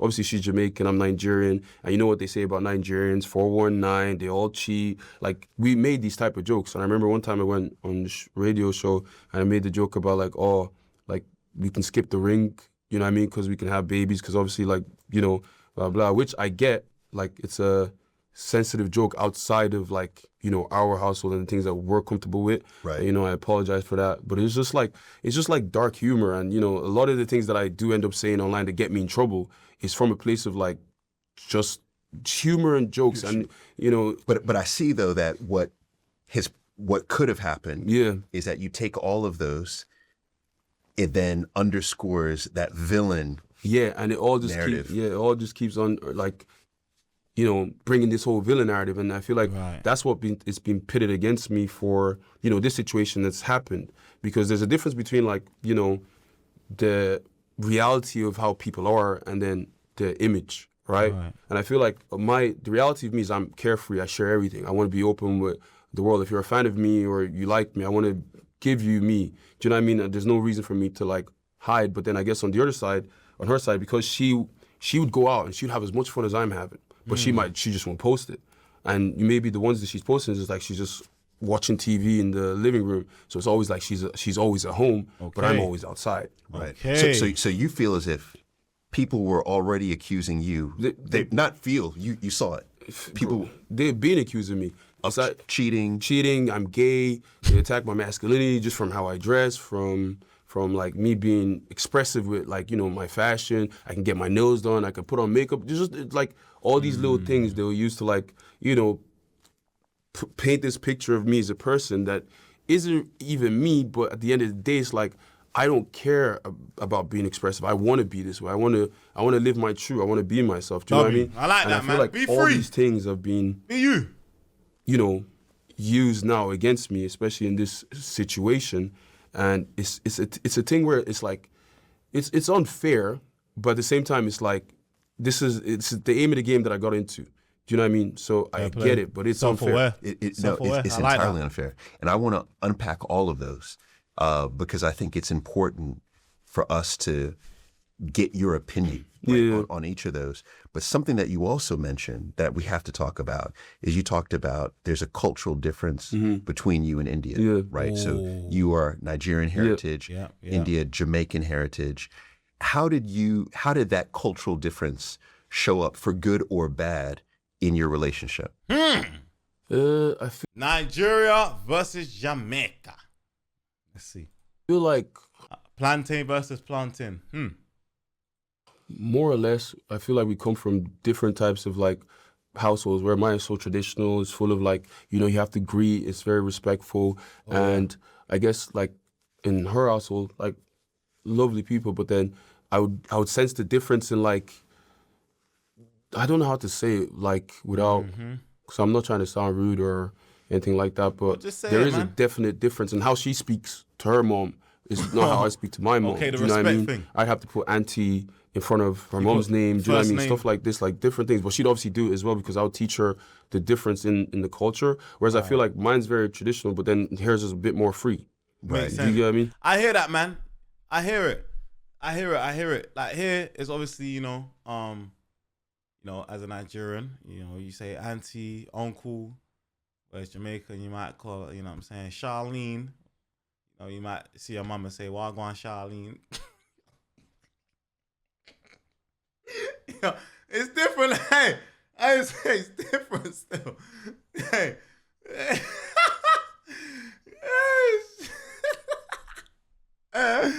Yo, hey, bro, there's different, no, you're not saying there's no sound on TikTok. Bro, listen, man, the sound on TikTok, bro, is finished over there. Come to my Twitch, man. Twitch for vibing it.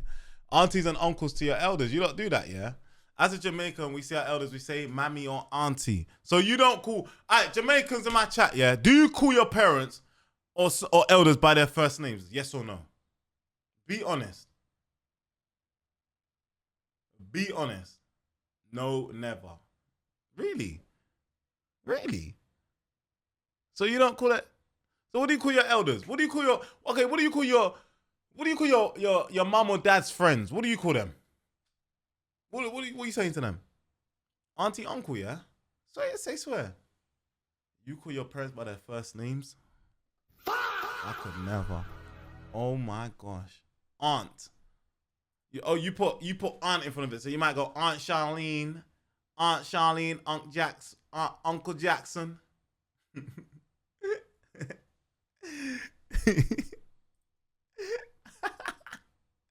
India's not a real Jamaican. Oh, you know TikTok, man. Bro, come over to my Twitch. I'm ending the stream. You don't even get 50k likes, and you're telling me there's no sound. Shush! So I tell you what, I mean, so being from, being Jamaican, Yeah. what I've noticed as a big difference. So it was interesting. Most of my best friends growing up were either Jamaican or Nigerian, right? And at the end of the day, we're all Jamaicans are basically from Nigeria anyway. Yeah. I tried to say that one time, bro.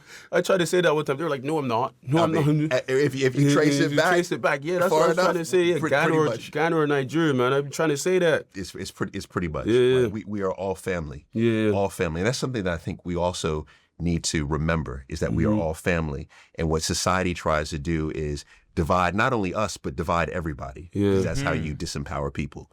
But one thing I noticed is distinctly is that I feel like most Nigerian households that I know of are very patrifocal, right? Most of the family revolves around the male patriarch, right? So the father figure, making the primary decisions, etc. In every Jamaican household that I've been close to, including mine, it's matrifocal. Yeah, that's what. And revolves around. I'm not gonna lie, he's using a lot of big words, but I think what he's trying to say is like father orientated, mother orientated. That's a new word for me. Patrifocal and matrifocal. I'm gonna add that one to my loadout. I like that word.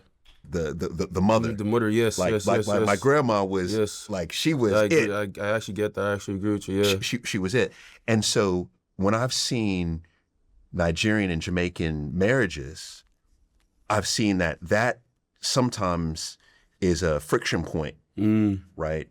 Did that show up at all? Is that what you're getting to as well, or not necessarily? I don't feel like it showed up, but I do feel like there's in some cases where it felt like, maybe I felt like an outsider, with her family. Yeah, with her family, it's like, yeah, I fit in, I accept, but then I feel like there is a certain level of things they probably think of me because of the parasocials are putting online as well, and it just became like maybe I'm not the same as you guys or something, and I felt like that sometimes, and I feel like it kind of starts showing up like towards the end, I feel like it starts showing up there because I just didn't feel comfortable anymore.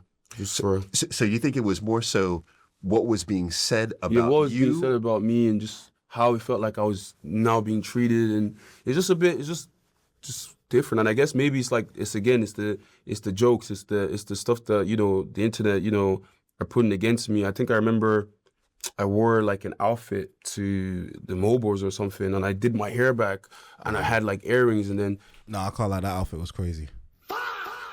Nah. I think he relaxed his hair. Nah, that one was a madness. I can't lie. He looked like Lord Farquhar. I'm pretty sure. I think I remember that one. Nah. Dami, man. He knows himself deep down he was bugging. The internet wanted to diss me about whatever fashion is that I did. I thought I ate. I still think I ate. It doesn't even affect me. But, things like that, if the internet's saying something bad, then I feel like they'd start believing what the internet's saying. And then her and her family. Yeah. Not her. Someone get a link. I feel like she'd understand me. Put a link in the chat. Maybe her family just like, oh, maybe, because, maybe I'm zesty. In fact, let me get I'll grab it right now. Hold on.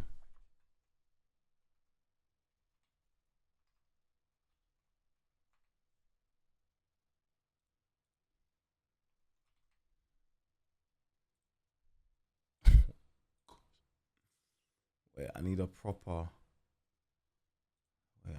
good photo.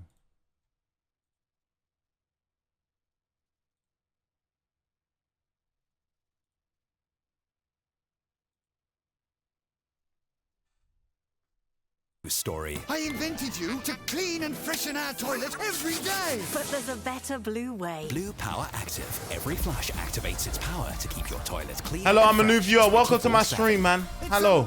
Try Blue Power. How you doing? Hope you're good. You've been keeping up with All Stars this season. Yeah, I kept up with it a little bit.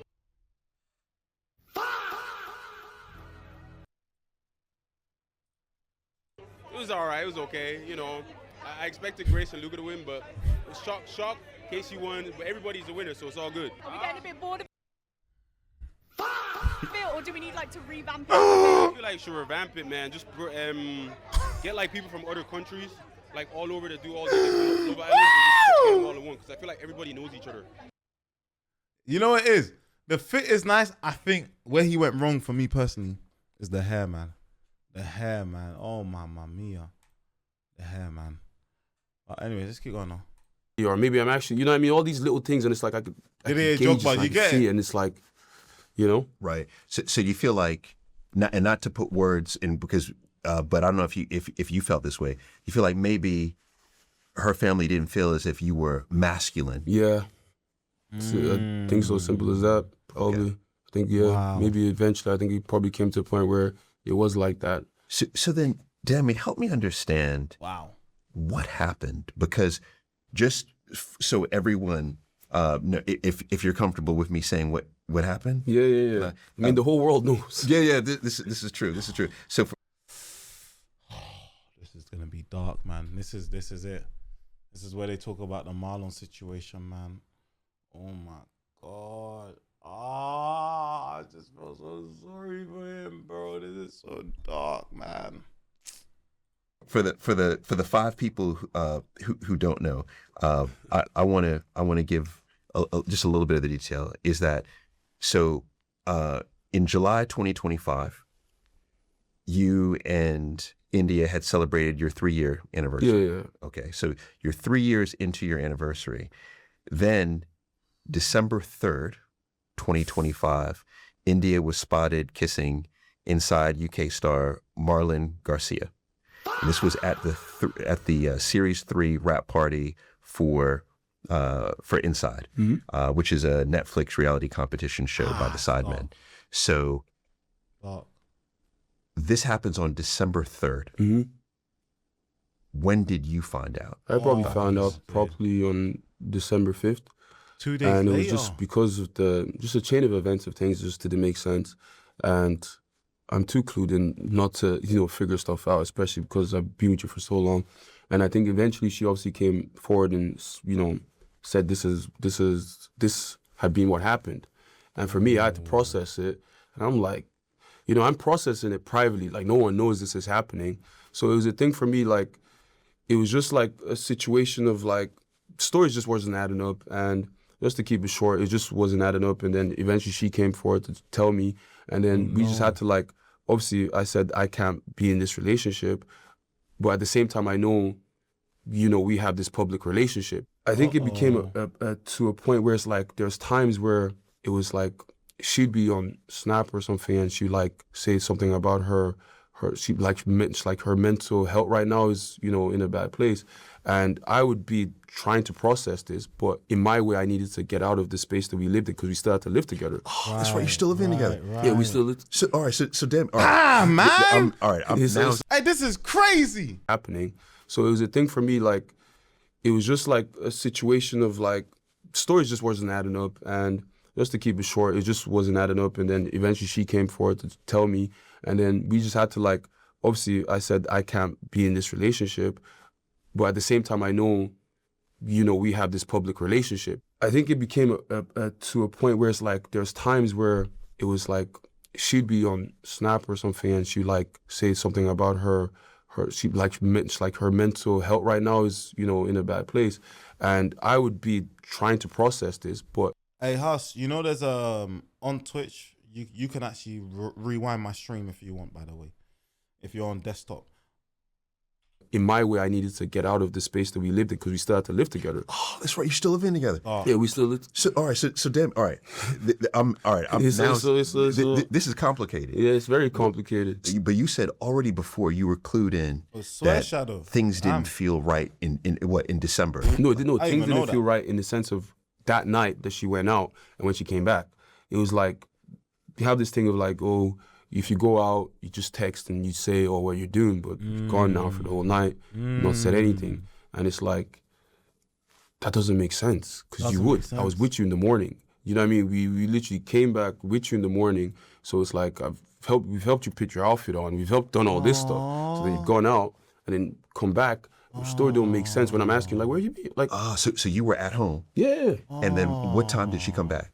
Probably like, I don't even know, because I had to work that day, so I had to even leave the house. So I'm not actually sure what time she came back. But Sometime in the morning. No, probably like afternoonish or something. Huh? Afternoon. Yeah. She was. Yeah. I think she probably woke up at like 1 p.m. or something. Hey! And I was like,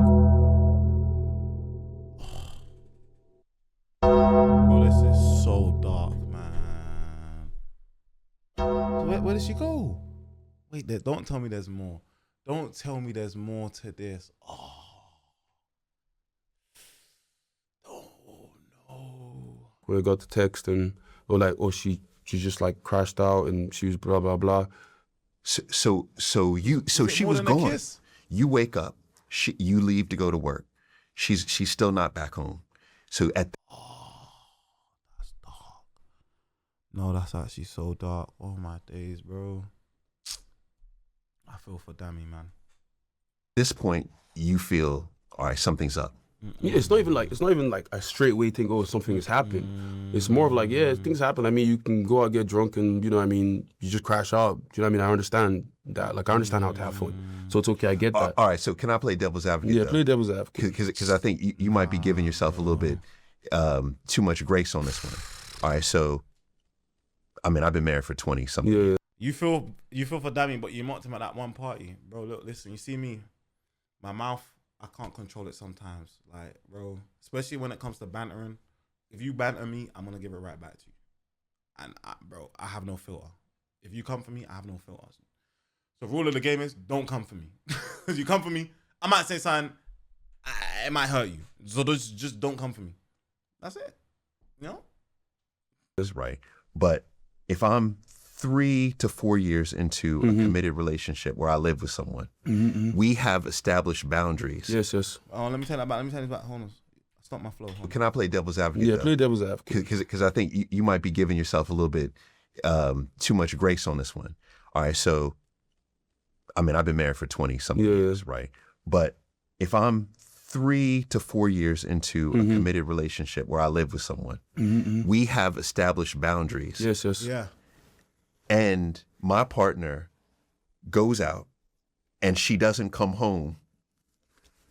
And the next morning, I mean, I'm not even waiting to the next morning. I didn't wait till the next morning. Don't get me misconstrued. Okay. I was even up like saying everything good because I'm checking for your well-being and seeing how you are. Okay. Do you know what I mean? So I've texted. It's not like I've just gone to sleep and forgot like, oh, my whole girlfriend exists. I'm still looking out for her well-being, just trying to check where she's at, if she's good. Do you know what I mean? But getting no response, getting none of this. So it's like, then the first response is at 1 p.m. the next day. I'm like, whatever. But just to like, to move on from that, it's just like when everything happened, it's like, why? I remember, like why India? Like genuinely, why, man? Like why? What is that, man? Why? Like I don't understand. Like, come on, man. What is that? Genuinely, what is that, bro? That's you don't want to be in a relationship. Just say you don't want to be in it and walk away. And then why would you do that, man? Especially when it's such a public relationship, man. Don't come for my girl. I don't care, bro. Like that's terrible, man. Nah, man, that's terrible, bro. Nah, man. Terrible. It was her birthday. Her birthday as well, and when she put up the whole mental health thing on Snap, I remember people on Snap, because I'm trying to process this. People are hitting me up saying, "How are you out when your girlfriend is at home?" Process. And I'm like, bro, you don't even know what I'm going through here. Right. I'm keeping everything cool. There's no sense of hate for me for her. Like at the end of the day, like you're someone I've been with for so long that like I'm still able to be in this capacity with you, but I do need to like have some level of self-respect to like for myself as well, to be like, you know what, this isn't what I want anymore. I can't like be here or do this, because at the end of the day, it's just like I'm an honest person. Right. And I always want just people to always be honest, you know what I mean? And I feel like when trust has been broken like that, and in such a silly kind of way, you know what I mean? Like, you feel all these type of like emotions, but at the same time, it's like, you just gotta exhale for a second, because it's like, how, you're asking yourself, how could you do all these things, blah blah blah. And what are the emotions that you Like the feel? emotions I felt angry. I felt like, why would you do that? Like, why would you disrespect me and us like that? Do you know what I mean? Like, for what? For like a short time that you had on a show? Like, do you know what I mean? Because the show wasn't about love. It wasn't even any of that. So it's like, and you know what I mean? It's like, it's okay for you to go out and make friends, be friends with the opposite sex and stuff like that. But it's like, there's boundaries in place. This isn't even a boundary cross. This is just like straight, you don't do this if you're in a relationship. Do you know what I mean? Right. And it's like, I know now there's like people as well that's like around on the table when this is happening. So it's like, there's people that know you and I are together. Yeah. And you've done this as well. Do you know what I mean? So it's like, I'm processing a lot of stuff, but it's like, I'm trying to keep us away from the embarrassment of it online and everything as well. That's right, because that's a whole nother... It's a whole nother like thing that you got to deal with. And for the most part, like, I continue to play my part. Like, on her birthday, it's like I start to show up because the internet doesn't know. But you two had broken up already. Yeah, and people might say, oh, it's just a kiss and all that. But then I don't actually know what the story is, because like there's certain elements that are part of the story that's like, it confuses me as to like, how can this happen? Do you know what I mean? I don't want to go into, because it's like I don't want to actually like spread too much like info about it or whatever. But I feel like when I posted my New Year's dump, I feel like that was a thing for me where it was like, I'm starting this year fresh now. I need to choose myself. And just to clarify for the 5 people who don't know, her and Marlon aren't even together, so what's the point? She just wanted to have a little bit of fun. I think that's what it was. But that fun, that short-term fun, has led to a long-term consequence. She's messed up. Who was probably once the love of her life. And now things will never be the same. It's like glass. With trust. You break that glass, you can't put that glass back together, man. It's peak. It is peak, man. Man. Darkness, bro. Darkness, man. I mean, you said, do you know how many girls want a man with this character? I don't know, but again, we don't know what happened on a day-to-day basis between Indiyah and Dami. Like, Dami could be painting a picture here as him being the most lovely person, a lovely boyfriend, but really and truly, Indiyah might come on here and go, he didn't care for me. He didn't really do this. Sometimes he weren't even showing up. Boom, boom, boom. I didn't really feel loved. Like, you just don't know. Like, but don't get me wrong, doesn't justify any of her actions at all. But I still think what Indiyah done was trash. I won't even lie, straight up trash. Is that you did your New Year's dump, basically, of here's a reflection of my year, and you posted a full carousel, and in it you don't include any photos, any imagery of Indiyah, and so people see that, and then it goes to another level. It goes into another level, and they make up their new stories and whatever it is, and that's how I feel like then everything happened. And I remember, at this point, I have a question. Chat, do you think love is dead? I think love might be dead, man. I think this generation, I think we're cooked, man. I think love is actually dead, man. I think it's dead, man. I think the days are over of after you, ladies first, marriage, chivalries, and all that. I think the idea and the picture of love has changed so much now, and it's just it's not what it was before, man. I don't think love is really there anymore, man. I'll be real. I mean, I could be wrong, maybe someone might come in my life and change my whole perspective, but from the outside looking in, bro, I genuinely think the idea of love has changed drastically, man. What love looks like has changed, man. Seriously. Sounds cringy, but you're in love. And I hope it stays that way, man. I hope it does, man. Just because you're single doesn't mean love isn't here anymore. I mean, I'm just spectating, innit? I'm a spectator. But what I'm spectating here is like a whole heap of mess. Hopefully it's not dead. I'm hoping it's not dead. I hope so. I don't know, man. They're like moving fast now, and then now this sudden story, apparently now we're finding out there's someone that was there and there's like a recording of it. I have to listen to everybody's phone ping at the same time. There's like all of my friends all on their phones and we're all getting this video. It comes up TikTok at the same time and I have to look at everyone and myself, watch this video and then look at all my friends, watch the same video and everyone's in shock. Because there's one thing of like, okay, yeah, you've heard it, but then seeing it is a bit like, and then it feels even way more than, how it was expressed to me. And it's like, then I'm dealing with all this stuff and, And just if I can. Yeah, go for it. So this is January 10th. The video surfaces online where you see Indiyah kissing someone else. Yeah. Okay. Literally. And I guess from that point, it was just like, yeah, nah, this is so, it's embarrassing. And I guess you see Indiyah kissing someone. The video surfaces online where all this stuff and, and if I can. Yeah, go for it. So this is January 10th.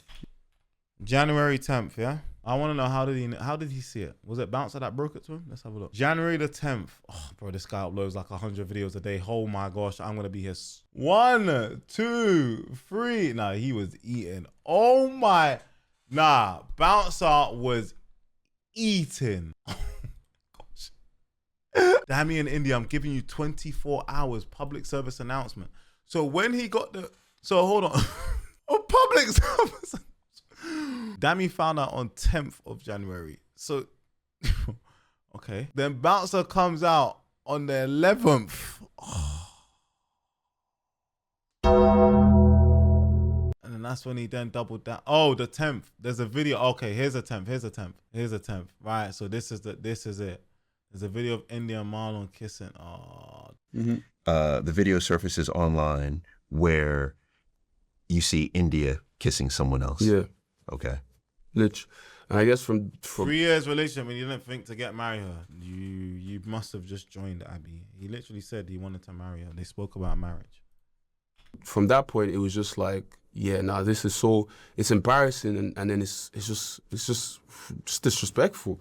Because like we've been like, I don't know, I just feel like it just wasn't worth whatever we had to do that. But at the same time, it's like, I just had to remove myself from that situation and like, but at the same time, it still wasn't enough for the internet because the internet still want to believe I had to have done something first. It's still on me, and then it's AI and it's not real, and it's like, what did Dami do? Or Dami's been cheating for a time, so she's just getting her lick back. Or what Dami did in Casa more. Oh, this is why he's doing that. Or Dami's joked the other day. Why wouldn't she do it? Or how Dami dresses. Oh, that's why she's done it. And people are like, oh my God, I'm so like she should cheat on him again. Oh, do you know what I mean? All these things I've seen online, it's like. You can hate me, you can say all these things, but I stand for women, protecting women, but it comes to a point where it's like, what have I actually done to you guys? I ain't done anything. And now it's like, I've been dealing with it privately. I've not spoken about it. I never wanted to speak about it. It's calm. But now publicly I have to deal with it. And the whole embarrassment of it publicly and people, making mockery of it and, joking about the both of us. And we're having to go through this whole turmoil of like, what was such a beautiful relationship and, to now this is how it ends. It's a bit like it's a bit sad. Why didn't you say anything? Oh man. Because at the same time, I generally still have like a care for her, and it's like I've loved her. I've been with her for so long. There's a level of care that I'll always have, and at the end of the day, it's like I'm not trying to bash on her or I don't want anything to happen to like who she is or whatever it is. Like I want her to still be good. Do you know what I mean? So for me, it's like I don't really need to say it, and I don't have to explain myself to the internet. But it's like, but for me, when I'm seeing people just always trying to twist things, and you're now further trying to make me this villain, or I must have done something. It's just like, you know what? It's kind of grinding on the teeth. Like it's like, right? If you man, Dami's a good guy. Dami is a good guy, bro. I swear down, man. This is actually dark. don't know something, and if you don't speak about it, they have time to then form their own ideas as to why everything has happened, and it's just a lot of noise. All right. So for everyone making the noise, Poor guy, man. they will be listening to you right now. It's fine. What do you want to tell them? You know what? Good question. Shut the fuck up. In the most polite way. You know what I mean? Let people live. Like, at the end of the day, situations happen. Like, I don't want any, like, trouble for my ex and everything as well. Like, there's none of that. It's like, we're both people like, yeah, it's happened, but we moved on. We've processing it. We're civil at this point now. So it's like, I just want to be able to like if you don't know something, don't make up something. So right, fair. That's Real fair stuff, enough. man. Now you just said that you and Indiyah are civil now. yeah, like So do you talk? I don't say we talk all the time. Like obviously she'll still have happy birthday, all this stuff. It's like, but we're giving ourselves that window of like, space to like just heal and process this and deal with it and just go, our ways. Ah, man. I think there's a hot take here, yeah? If it wasn't so public, or it happened and no one took a photo of it and posted it online, he would have taken her back. I think it's the shame and the public embarrassment which is on his shoulders. That's why he can't go back. I think that's what it is, man. I think he believes in a second chance with her, but it's just the shame and the embarrassment that would come with that. That's what I think it is. It's he's been getting this villain attack, this picture of him being a villain online. Now imagine getting that villain and also you're stupid for going back. Oh my gosh, why did you do that? Wow, you're such a dish, you're that, you're this, you're that. Imagine all of that long, man.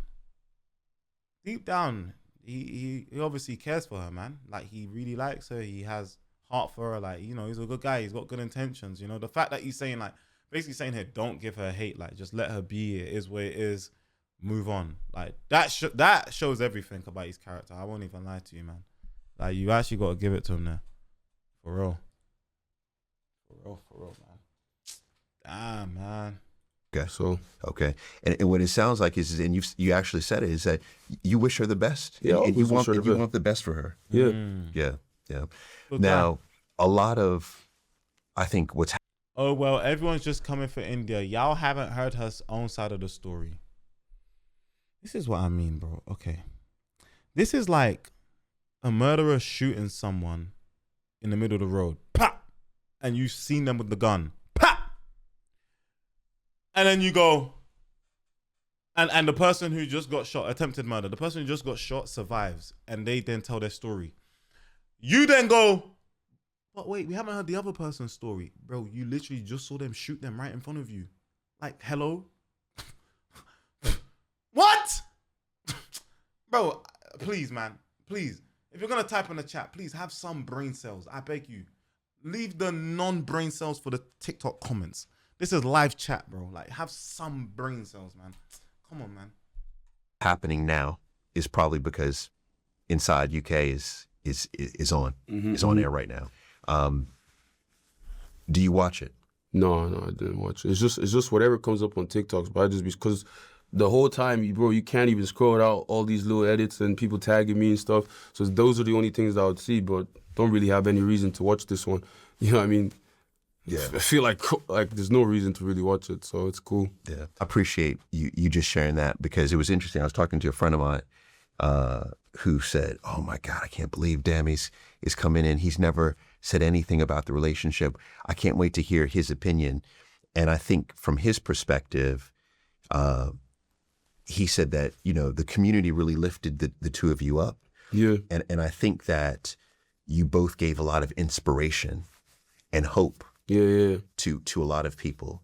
And so when you two broke up, talk about parasocial relationships, is that a lot of people felt that pain. And just hearing your perspective will be helpful for many. I hope so. Yeah. No, I think it will. So now here's a question that will test how healed you are. Okay, well, hit me.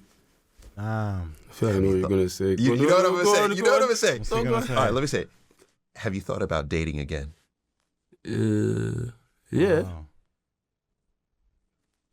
Yeah, I'm not opposed to dating. I mean, I have to get back on the horse, you know, and saddle away.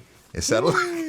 You know, I don't spend too much in like dwelling in pain and stuff like this. I just have to put my best foot forward and keep going, man. Yes. Like, life's not done yet, so, you know. You got to go forward. Yeah, whoever's out there for me, be out there for me. Okay. You know. So now talking about who's out there for you, can I show you something? Oh, you got someone for me? Can I show you something? Wait, what? Can I show you this? All right. I want you to tell me. Okay, you ready? Yeah. Okay, you ready for this? All right. I want you to tell me, who is this? Oh, Who's that? what you do, bro?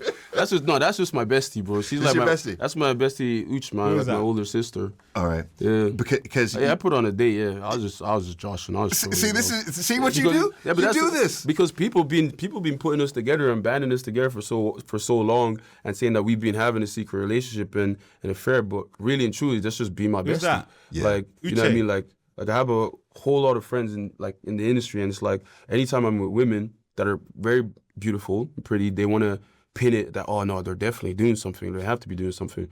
But nah, she's just like my older sister. Yeah. Like, she's actually my bestie. Like, I think we went to the Brits and they were like, they made a whole thing with me and Dami with this, you know, influencer girl. Mind you, that's big Uche Notori, bro. She ain't no small somebody. Uche. Right. So it's like, Big Uche Natorio. Uche. I know. I can relate to this one. like, I know. yeah, but that's just my. You tried it though. You tried it. So you funny like that, huh? you know what I do like is I had a proper stalk of your IG in particular, and what I can see is that you have a lot of relationships with men and women, platonic. Yeah. And I think that you're showcasing that, you know, you could be a man, have a relationship with a woman, and Yeah, I'm gonna upload this on my YouTube, Samham Live. I'm gonna upload it tonight. So if you missed it, you can go back. So subscribe to my YouTube. I put all my highlights, cut downs, all of that stuff. Samham Live on YouTube. it be Platonic, friends. yeah, just friends, yeah. yeah. That in itself, I think, is a myth that we can't be I friends feel, with girls. Yeah, I feel like people actually just think that. And I feel like even in like if I ever get in a relationship, I'm not a person that wouldn't want my person to not have male friends and, you know, female friends. You know what I mean? I love when you can be friends with the opposite sex and it not have to be sexual or weird. You get what I'm saying? And I feel like I have a lot of that and I've been having a lot of that, but obviously parasocially, they would love to assume that, you know, when you're in a relationship, you can't have those things. Right. Do you know what I mean? And if I'm out by myself with, you know, my friend, it's like, that's weird. Why are you on a date with your friend facts. by yourself when you have a... Nah, facts. Being able to have that self-control and not trying to like chop every gal around you. Like some girls, bro, they're friends, man. You know what I'm saying? Some girls, you might need a girl perspective on certain things that happen in life. Bro, it's a big flex, man. Being able to just have female friends, bro. It's not every girl you look at, you must think, oh yeah, let's get in a bedroom with you. Or sometimes, bro, like, you know what I'm saying? Girls can be one of them too, you know what I'm saying? On some chill shit. It's not always straight. It's kiss, kiss, kiss, kiss. Let's get in our pants. It's not even that deep, man. I swear to you. Having girlfriends, man, is very, very key. Very key. Trust me, man. girlfriend at home, but it's like, bro, it's Yeah, okay we could be to friends. just chill with your friends by themselves alone. Do you know what I mean? But then sometimes I have to think in my head when I was in a relationship, it's like if I'd go out with my friend, and I'll snap it though, I'll put it on, so it's like I'm not hiding anything. Do you know what I mean? Because there could be someone behind me or someone over there sneakily recording me and trying to make a whole situation. Oh, Dami's quiet. Do you know what I mean? But I live my life so loud that I want you to actually know who I am, how I am, and just understand that, like, you know what I mean?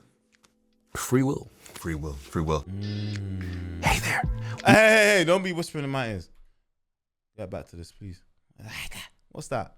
What the hell is that, man? If you think about that time, that period of the late 1990s, early 2000s in Ireland, what do you believe was the lowest moment for you? I don't know how this period started, but like, you know, men, boys, they always take the piss. And there was one day in class, I think one of the guys that, like, it was like I was getting ganged up on, like, you know, everybody was like dropping jokes on me and they were making like small, like passable racist remarks that, like, even the teacher was still writing on the board. And this all, you can hear all this stuff that's going on, but you're not turning around, you're not doing anything. And everyone's making all these like black jokes. You know what I mean? All these like, your dad's disappeared, even though my dad's still in my life. All these like, compare me to chocolate bars and all these, you know, all these just like quick snickering insults. And every time I make a joke, because, you know, I'm the only black person here now, and it's a class full of maybe 14, 15 white boys. So it's silence. And we're in a SPHE class, which is all about social and all this stuff. And it's like, this is the type of class where you should actually be saying these things aren't actually allowed, but nothing's actually happening. And I must have said, like, I think then I must have hit this guy with a joke that, like, everybody just turned around and they were like, what? How could you say that? This, that, and the other. I was like, I have not said anything, like, as bad as whatever you guys have said, right? But I was apologetic for my joke. So I come out now, and I think this is where everything changed. This is the moment where everything changed now. Because it was like, it was a way where it's like, I come out now, everybody's angry with me and my joke, even though everybody's been laughing. Even the teacher now finally turned around. Do you know what I mean? Oh, to say that what you said was unacceptable. Yeah, Dami, get out. And I said, what? So I'm outside now taking a little breather. I maybe settling to myself that, like, oh, maybe what I actually said was too far. Cool. I'm hearing now, like, everybody's, like, angry, and they come out there saying they want to fight me. I didn't want to fight anyone. I said, like, it doesn't actually have to go to this. And I remember we're inside this, like, secondary PE room. Yes. And, like, no one's there. It's all, like, closed up, boxed off. It's like shower room or whatever. Right. And I remember I was like, everyone just formed around, and I was like, oh, like, you know, still trying to plead my way out of this, because it's like, I actually don't want to fight, you know what I mean? But I said I don't want to hit you either, though, because if it's a thing where it's like, okay, I deserve these hits because of what I said, fair, I'll take it. Wow. And then guy kept hitting me, kept punching me, but I was still standing, and he was getting more upset because I wasn't punching back. And he was saying, nah, I need to fight back. But I just kept letting it hit me. And I feel like it wasn't enough, though, because I've taken the hits now and everyone's gone home. But then the next day, because I didn't fight back, it now needs to turn into a whole fiasco of, like, we need to go again. Wow. And I'm like, brother, like, we've already, like, squashed this. Like, do you know what I mean? This should be enough now for us to, like, you know, carry on, like, whatever way it is that we're going to carry on, just carry on. But at this point now, I've already said no, but if you're going to do it again, I'm going to punch you back. Because I've taken my hits. Right. And at this point, I'm readying myself now, because it's like, I can't let people think that I'm someone that you're going to keep, like, doing this to. I've given you the first one. So the next one, obviously I've beaten them up. It was very quick, very fast. But then now they're angry with it, because now I've beaten them up. So then it becomes a whole thing of, like, different people from different points of the school, people that are even expelled that aren't even in the school. Like, everybody now Yo, my boy Charles, appreciate you, bro, man. Thank you. wants a piece of me. Do you know what I mean? Everybody now wants a piece of this black guy that doesn't seem to fall down when you hit him.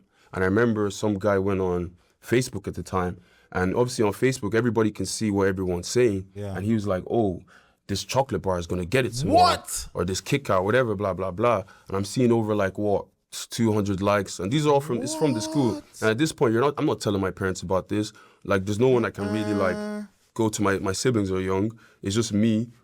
And you go to the teachers. Bar at school. The thing is, no one can snitch. You're not, it's like, you just can't tell. You can't, like, snitch at this, you know what I mean? It just became a whole, like, uproar. Like, all the other schools now are hearing about this. Even my old school, all my other friends, like, that I'm not with anymore. They're all hearing about this. The girls' school. It's like, I didn't come to this school to fight. Do you know what I mean? But it's like, it gets to a point.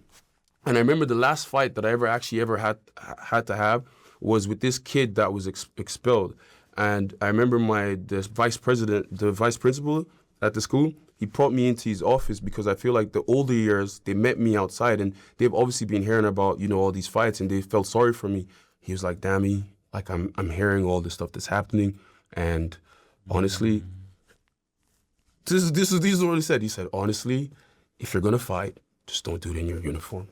And I said, but the only thing is, I knew he hated the guy that was expelled. You basically got the approval of the only kind of body of authority to say you could do it. Yes, and it's like, when obviously they told him, they probably thought he was going to say, okay, you know, speak to me and maybe try and find a way for me to leave school quietly where I don't actually have to be outside, blah, blah, blah.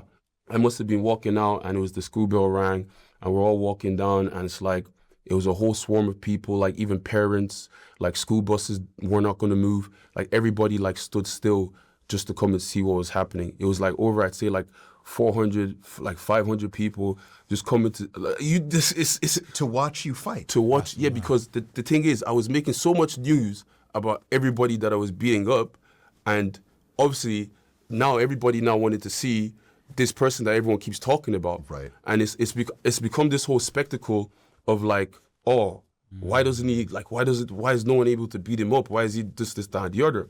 And obviously the guy that was expelled, he's really popular. Like, he's a bad boy, like, he's really popular, whatever, this, that, and the other. And I'm popular too at this point. So it's like, now everybody's here to come and see this. And they've obviously seen the racist stuff that he's put online to come and, like, you know, do all these things. And I remember walking, you know, past the school buses, like, through the lanes, and before I know it, I'm in the middle of this big circle. Goodness. That I didn't even, like, I was just walking, and then suddenly I'm wrapped around everybody. And someone's taken my bag now. I've given my bag. I think I've seen my bag just being flicked somewhere, you know what I mean, just put somewhere, wherever it is. And before I know it, not even a time for conversation, it's like bro's just stepped towards me, and he's like, oh, so you ready, yeah? You ready? I don't know if you call me chocolate bar again or whatever. He's like, but, you know, are you ready, yeah? And again, I plead, like, look, bro, we don't actually have to do this. Do you know what I mean? Because that's the one thing I always say to people. We actually don't have to fight. There has to be something else before we actually have to get physical that maybe we can just leave it as. But if you hit me, we gotta. I've made a vow to myself. From now on, if you hit me, then we actually gotta go. And I remember he's come up now and he's punching me, This is crazy, and that's all. I like, the punches are severe. Wow. Like, in every other fight that I felt, I could feel these ones, like, so intensely, so painfully. I was thinking in my head, today's gonna be the day that maybe, you know, Well, I'm so locked into this story. This is peak, bro. actually fall. And I'm trying to find, like, all the pieces of clues of, like, what am I supposed to do as I'm, like, trying to, like, weave and trying to punch back and try to whatever, but I'm still getting hit. And it's like nothing I'm doing in this instance is actually working, you know? And I remember, like, just had a flashback earlier in the day of my MMA friend talking about, bro, you have such long reach. Just, like, step back and then, you know, and I just remember him saying it to me, and somehow I don't know if God entered my body or something happened. It was a way where it's like, I stepped back, weave, you know, and then fell down, lights out. And in that moment, it was like, it was a sense of, like, this was the last battle that I'd ever have to do. Like, nobody would touch me now. Do you know what I mean? Yes. And from then, it's like, I created this, like, safe, harmonic, like, space in this town for my siblings and everybody else, because now nobody would be racist to them, nobody would touch them. And it's a thing where it's like I'm almost like a hero now. Savior. All right, this is an amazing The aura story. moment. Sorry, I've been going off. No. I've been going off on a tangent. I'm so sorry. No. That's not a tangent, because that was the seminal event in your childhood that not only reshaped how people viewed you, but how you viewed yourself, and then also how people related to your siblings. Yeah. Right? So you could see how that moment changed you. My question, though, is how do you believe it changed you? So who were you before kind of like those series of fights? And then who did you become? I was someone that was scared of being alone, wanted to, like, you know, fit in and, you know, try to appease the people, you know, just to do that. But then through the series of fights, I stopped being scared of being alone. It's like me being myself was enough. And if nobody else vouched for me, if nobody else fought for me, I'd fight for myself. And, you know, that's just it. But again, it's okay. Yeah, but is it okay? Right? I mean, because I see you saying this is what people keep saying, and it's okay. But after you hear something enough, it has to impact you. It has to affect you. Yeah. I feel like I've been hearing it for so long, it doesn't really, like, affect me anymore, though. I feel like there would have been a certain point where it's like you start looking inwards and start questioning yourself. You're like, oh, is what I'm doing not cool enough? Do I have to be cooler? Do I have to appear a bit more masculine now? Do I have to, like, you know, do certain things? But I feel like what really changed me and to make me not, like, care anymore, don't even want to go into, you know, sensitivity of it, is when my dad died. That's when I feel like everything anyone could say about me, everything anyone could do to me, it just didn't matter anymore. You know, it's like the pinnacle of my life and all the stuff that, you know, I've done, and my guidance counselor is now gone. So it's like the words of everybody else and stuff, it just it doesn't hurt anymore, you know? Dami knows how to speak, by the way. He's really good at speaking. I think this is a great interview. Really, really good interview. So it's like, Can we talk about your father? yeah, we can talk about him. We can talk about him. Oh, man. You know, it gives me chills when you said that, because I could see how That's sad. he was everything to you. Everything. And he recently passed away. It's 2024. Mm-hmm. Yeah. And can you recall the last conversation you had with him? Yeah, I feel like it's kind of strange because, dads and, sons, like, the last conversation I had with him was like the longest FaceTime we've ever had. And I think I was modeling for something, and it was like taking my friend with me. You know, when you call your friend on FaceTime, you're driving your car, Yes. and you're just talking about your day, and he's expressing himself as well, and he's giving out about my sisters and stuff like this, and I'm just speaking to him, and he's like, he doesn't even want to get off the phone. Like, we're joshing it, and it's like, I feel like in the period where I grew up with my dad, it's like it wasn't always so smooth. You know, my dad kind of like, there was a thing about like when I was younger, when I'd be disciplined or whatever, or he'd be angry, he'd always do this thing before, and I used to not like him. And he'd always do this thing where it'd be like, he'd hit me or whatever because I've done something, or maybe he's just angry with something that's not working out for him, and then he would come back home and then he'd be like, "Hey son," not speaking about the situation that was happening.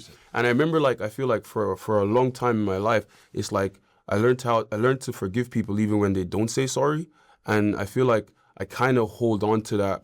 Even like I feel like I'm just a forgiving person. I don't care enough to like have hate or have, make people like, a villain in my head, and I have to like push them. Do you know what I mean? I feel like there's more to life. This is so dark, bro. Nah, man. You're telling me, whilst this guy was mourning, thinking about his father passing away, Indiyah was outside with Marlon, kissing in a restaurant? Bro, man.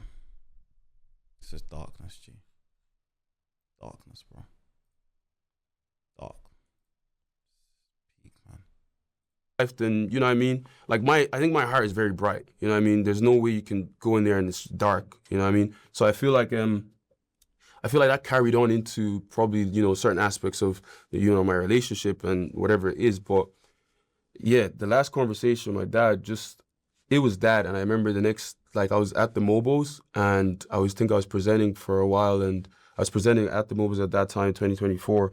And literally the next day, I presume, I think my dad, he must have had a stroke, and he was in the hospital. Like, he checked himself to the hospital, and suddenly now we're with him in the hospital, and this thing that just seems like, it's not serious, just keeps getting more and more serious. And it hurts me the most because the night when he passed, it was my little sister's birthday, because her birthday was on the 24th of February, and it felt like we had her birthday, we did it in the hospital, had a cake or whatever, and literally before, my parents went back home, they were thinking, they're going to see him tomorrow, but I stayed back, I think, with my sister and something else. I can't remember which other sibling was with me, but I remember, I stayed back, and then when the clock struck, maybe 11:45, yeah, all the rooms start beeping and everything start beeping. But I remember I went to him before that, and I was just speaking to him,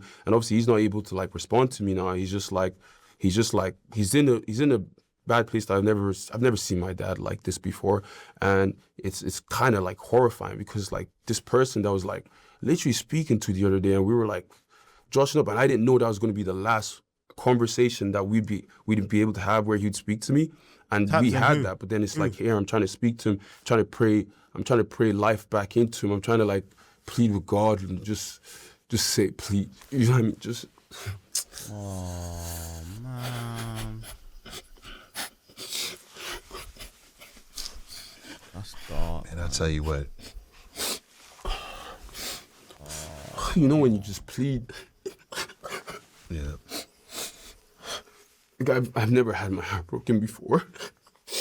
Oh man, I've never had my heart broken before, but that's so when dark, life went out of him, my heart shattered, and everything. This is. Oh man. You know,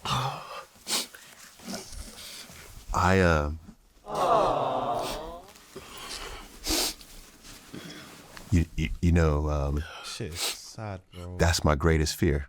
That shit is actually sad. That's my greatest fear, and you've gone through it, and that's why I have so much respect for everybody who's been able to walk that path, and especially you as the older brother. Bro, who the hell said this is performative? Are you flipping crazy, bro? He's speaking about his dad passing away, bro, and the last moments with his dad, and you're saying performative. This is what I'm saying. The internet's just crashed, man. We're not talking about India. Forget India. India's in the past, bro. Like, I mean, like, we're done past India, bro. Because you have, I would imagine, did you feel like you had, now you have a sense of responsibility? I mean, I'm the man of the house now. It's like just like that. Just like that. It's like whatever passage he had just went into me now. It's like I have to do all these things, and it's like, but I didn't want you to finish doing all these things. I still wanted to have someone to look up to. I still want to have someone I can, take care of and give back to. You know what I mean? Like, I didn't feel like I was complete with all that. Like, I still had more to give you. Do you know what I mean? And it's like, now you're gone. And I just remember my mom, everybody, they came rushing back. And it was like, I was still the last person to have the last moment with him as well. And this is happening. Yeah, everything is just like, from then I feel like the sense of responsibility, the share, like the way I used to be, where I used to like shop so much, I used to like buy gifts, everything just started like, it clicked in my mind that like, I have to lock in now. This is like I gotta make sure my mom, my siblings are good. Like all of them, they're in uni, they're working, like everyone has that, but it's like, dad's gone now, And it was so like rapid that there was no real like time, because at least some people get time. Like you get told, oh, you got 6 months, you got 1 year, so you can plan stuff. There was no planning. It's just abrupt, and it's just gone. You know what I mean? And this is just it. And then it's like, I had to take the reins, and literally, I feel like for so long, I didn't want to go red carpets. I didn't want to do anything. It's like, yeah, that's why I feel like when I said it doesn't affect me anymore, it's like, I see. It's like, yeah, okay, what now? Do you know what I mean? The hardest thing that could have happened to me in life has happened. You think you have so much time with your parents, and then suddenly one of them goes. Because I've met friends, and I've had people like, they lose someone that's important to them, and it's like, damn, I would never want that to be me. And then it's you, and you have no control over it. Like, it's a whole bubble of like, I'm still grieving. Like, I don't even know when I was still grieving. Man. Like, like I'm talking about my dad today. I don't want to cry about that. You feel like the pain that I feel like I've already processed is still there. Like, I feel like, hey man, this is the thing. A lot of people think this stuff can't happen to you, bro. This stuff can happen to anyone. No one is invincible from this type of pain, bro. This type of pain, suffering, heartbreak, whatever you want to call it. No one is invincible. So you see, when you lot are like laughing at him for getting cheated on or any of that stuff, God forbid it happens to you, but I'm telling you, man, this stuff can happen to you also. It might not happen today, it might not happen tomorrow, next week, bro. This reality that he's going through right now can happen to you as well, bro. You're not invincible. I'm telling you now, bro. You're not invincible. Trust me, man. Trust me, bro. Maybe I'm done, but suddenly now I'm here with you and I'm crying about it. It's like, it's a hard one, but at the end of the day, it's like everything I try to do now is just to like, I try to just keep doing things to make him proud, or, keep doing things to like, amplify his life through me and all the things that he's done for us to be here. I'm just going to have to keep doing it. So like, it reaches the heavens that like, yo, your son's doing pretty good now. You know what I mean? Yeah, look at that. Look at that. So, well, you know what? From everything that I know, and I did a whole lot of research before you got here, is I believe he continues to be incredibly proud of you. Incredibly proud of the man that you've become, and how you show up for others. I think that's so important. And I love this through line of loyalty and confidence. You have this very quiet confidence about you that I think that you want to continue, to exhibit. Can I give you another surprise? Go on, hit me. You ready for this? I'm scared now after this last one, so I don't even know if I want to see this one again. All right, are you willing to close your eyes on this one? All right, close my eyes. Just don't kiss me though. All right. Thank you for the trust. All right, now open it up. Ooh. Bro, I hope this is like a 100K check. It's Michael better. Jackson movie? It's better? It's better than a 100K It's check. better than 100. Y'all hearing this? It's better than a 100K check. I want you, if you are willing, to read that letter out loud, please. Oh. Whew. Okay. Oh. To my brother, from the day I met you, I knew you were different. You had this strength about you, but what stayed with me was your heart, the way you care for people, the way you show up even when you've got your own battles. When your dad passed, I watched everything change. The whole family was shattered. There was pain everywhere and much heartbreak. And in the middle of that, you didn't fall apart. You carried everyone. I'll never forget watching you stand there and read theology. I don't know how you did it. You spoke with strength, with love, like you were holding the whole family together with your words. Oh. And in that moment, I remember thinking, he's not just grieving, he's stepping up. You became the one everyone leaned on. But what really stayed with me is what people didn't see. You never let yourself break in front of everyone else. You held it in. You stayed strong for them. And I know you were going somewhere quiet to deal with that pain on your own. That's the part that gets me. Because that's not just strength, that's sacrifice. You didn't just lose your dad. You gave up your space to grieve properly so your family wouldn't fall apart. And somehow, you still kept your promises. You still became the man he raised you to be. I've always respected you. But after that, I look at you differently. You're not just strong. You're the reason people around you don't break. I love you, bro. And I'm proud of you in a way I'll probably never be able to fully explain. Your brother, your friend. Real. You know who wrote that? Is it my brother? My little brother? Who? My best, who? What? Watch My this. best friend? This is interesting. You know what I love is that there's so many people in your life who could have written that yeah, letter. that's what I'm saying. It's amazing. My best friend, Wally. There you go. Amazing stuff. Who's that right there? That's Wally, man. That's my life partner, bro. But we just ain't gay. You know what I'm saying? That's my life partner right there, for real. You know how I know it is that you've mentioned him many times in our conversation already. Yeah. Man.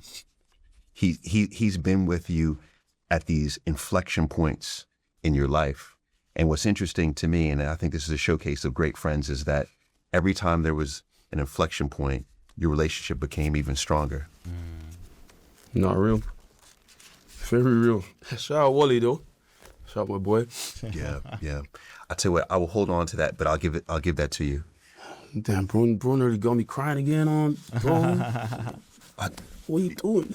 You know, what I love is that I love to have a conversation where we touch on every emotion. We've laughed, where you almost have me in tears in here. And I think that's a reflection of healthy masculinity. Facts. And I'd love to get your perception on how has that term masculinity changed for you over the years?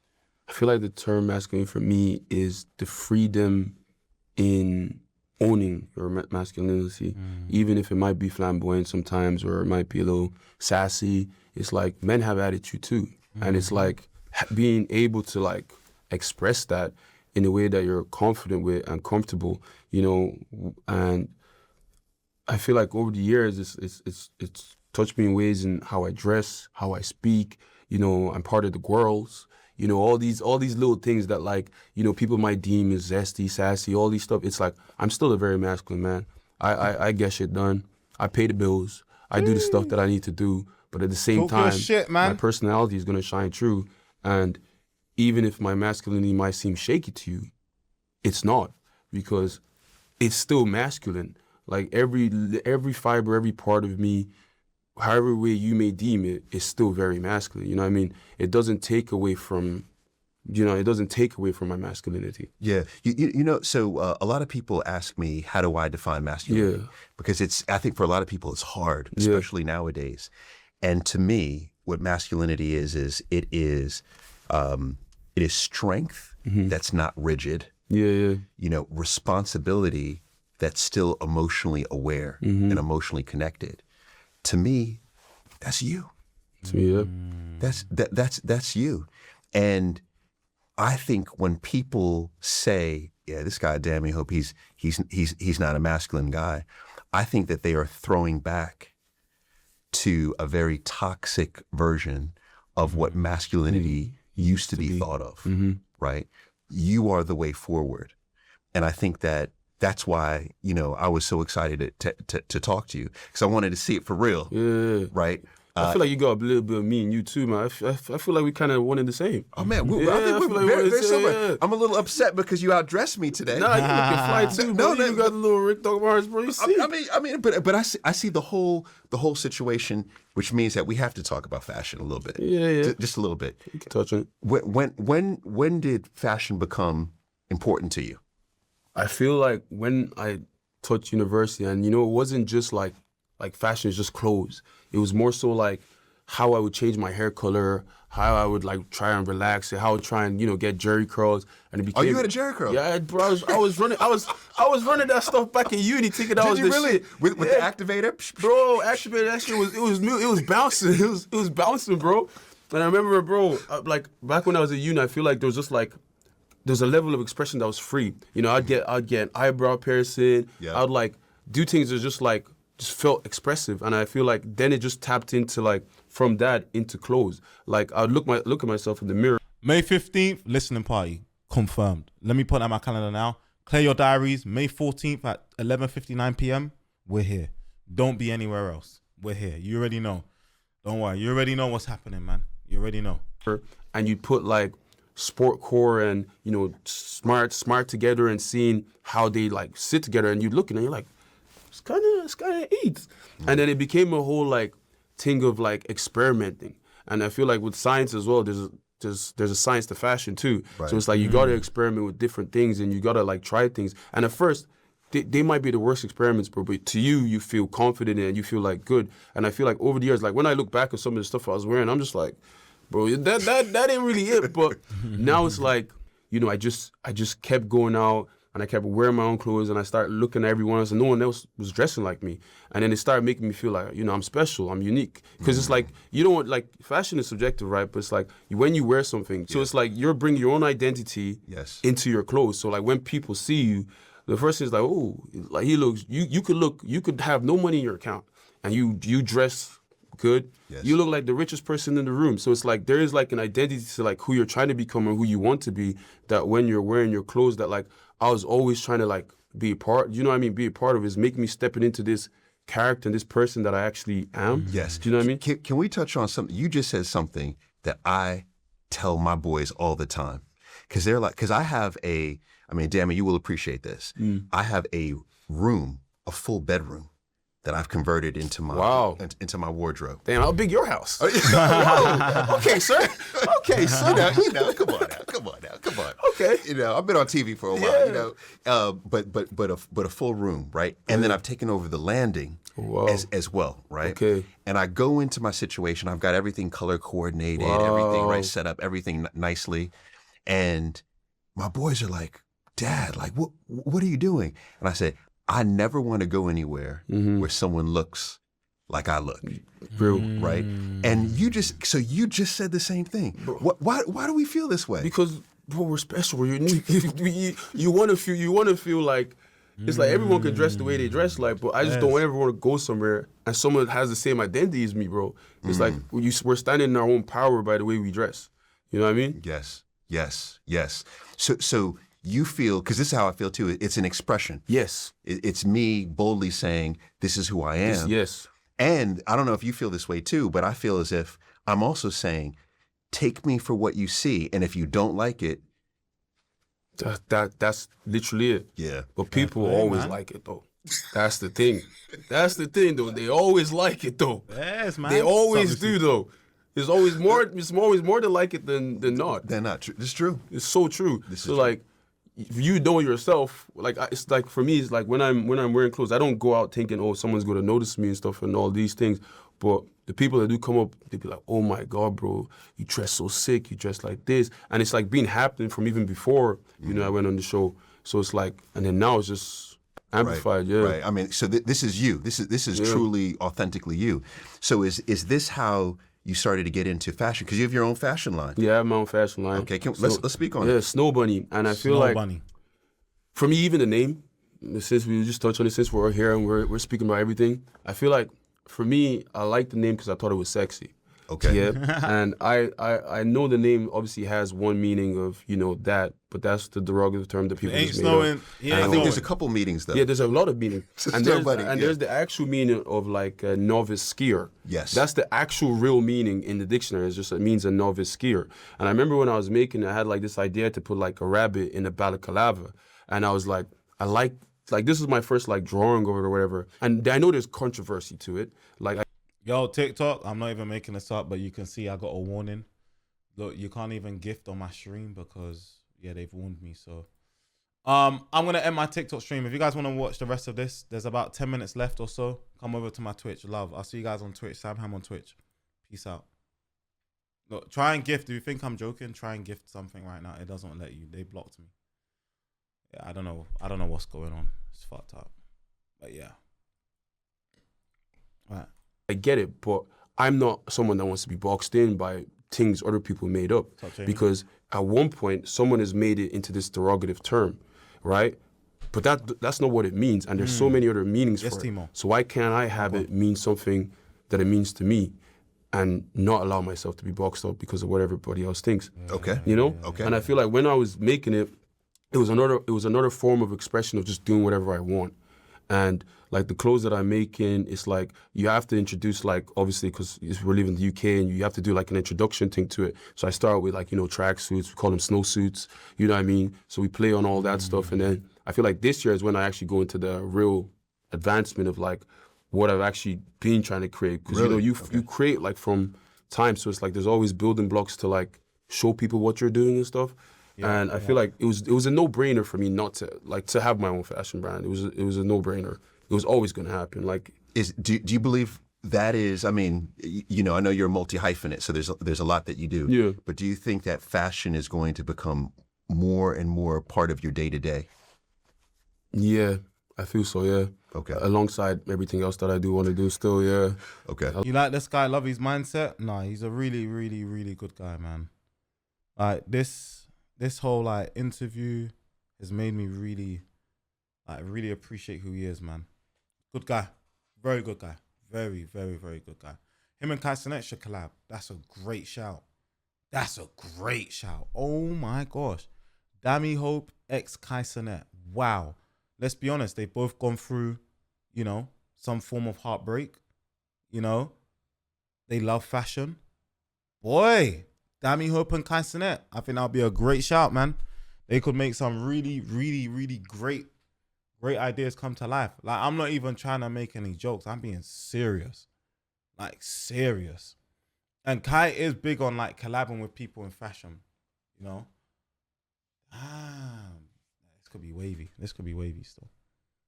Damn, this could actually be wavy still. Yo, if there's any clippers in the chat, put that in a clip. Real shit. Like being busy, I guess. Yes. There's a beauty and there's a fun to it. Just like I like hustling. I like making my way. I like making things, I like reaching milestones that I've set for myself. And like this year, it's like I keep saying free will because I actually want to do all the things that I want to do and I don't want to hesitate on it. Do you know what I mean? If I want to make music tomorrow, I'm going to do it. Okay. If I want to write a book, I'm going to do it. I've written a book already.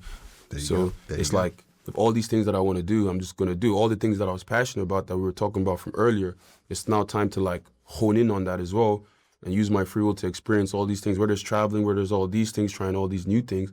It's like I want to allow myself to do those things, Yes. So I can look back one day and I'm like, you really did use your free will, bro. Yes, your free will. I like it. You've used your free will. Yeah. All right. So now, Dami, is there anything that we have not yet talked about that you want to talk about? I feel like one thing I haven't touched on is probably my accents. I feel like that. Like I feel like people get misconstrued and they feel like man. I'm putting on an Irish American accent. Okay. And obviously I'm Irish. And, when I see other fellow Irish people, my accent just code switches into that.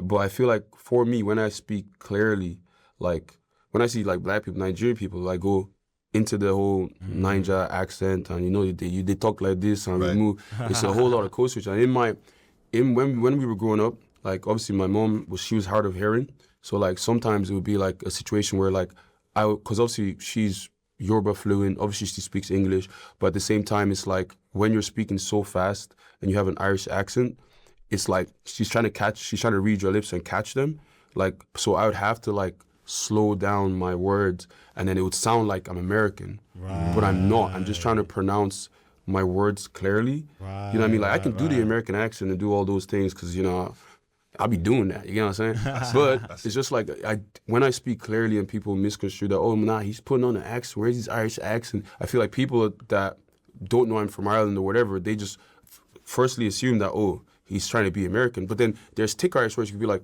you're right there, fella. You want to go down to the pub, do you? You know what I fuck mean? Wow. But like, I'm not going to come around. I'm not coming like, bro, it's like I'm going to come to the UK now and I'm like, you're right there, fella. Yo, let's go to the pub, man. You know what I mean? But like, you see, when you're growing up with the guys and you're joshing and they speak like that, it's natural, innit? But after a while, it's just like, when I break it down, I actually think this isn't my actual voice, even though people want to tell me it isn't my voice. I do feel like it is. Right. So you almost don't know what your voice is. I know I have many accents under my belt, but whoop-de-doo.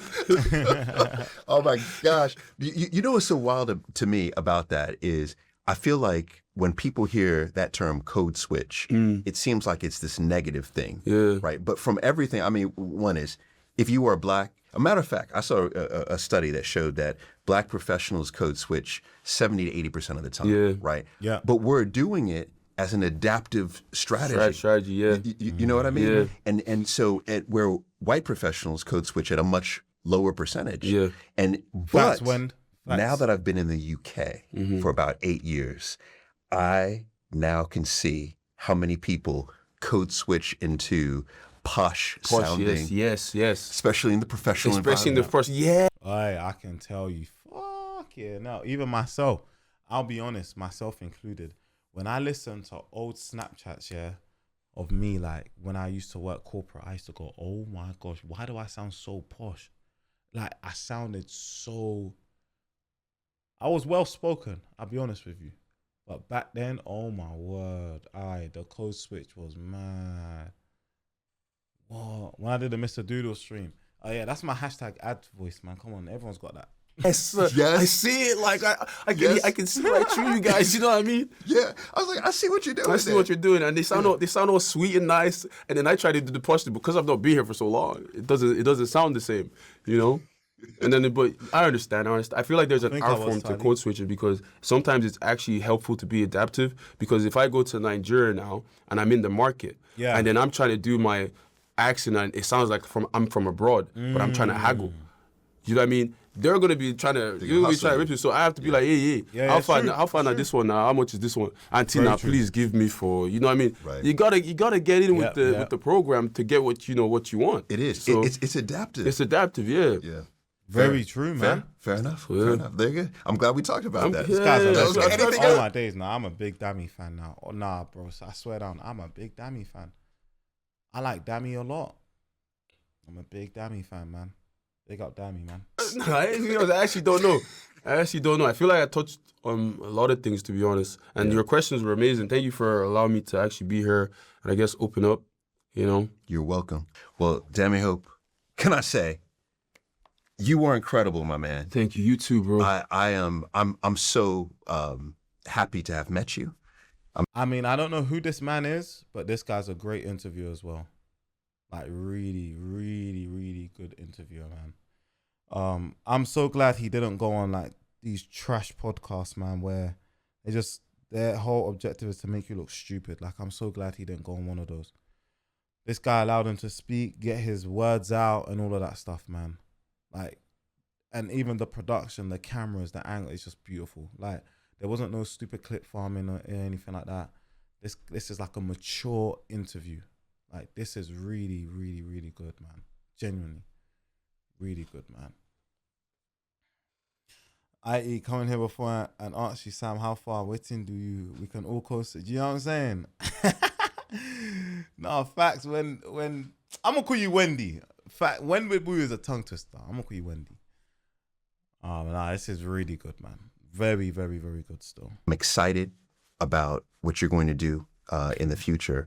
And what I love most is that you have I'll call you Wendy. I'll call you Wendy. Remained consistently someone of high character throughout throughout the entirety of your life. Okay. And you are someone who not only your father is incredibly proud of, but I can see that you are your grandmother's greatest dream. Not real shit. She tell me I'm the favorite. I'm the favorite. I know. I know. So continue on, and thank you so much for joining me. Thank you for having me. W. So we say follow back? You got it. Oh, yeah. Definitely. Cheeky. I mean, Dami is a force. Loyalty, hands down, I would say is a top trait that he embodies and that he holds to a high level of value. And so you can see why when someone breaks that loyalty with him, why he's ready to walk away, because you think they've been in a relationship for almost 4 years.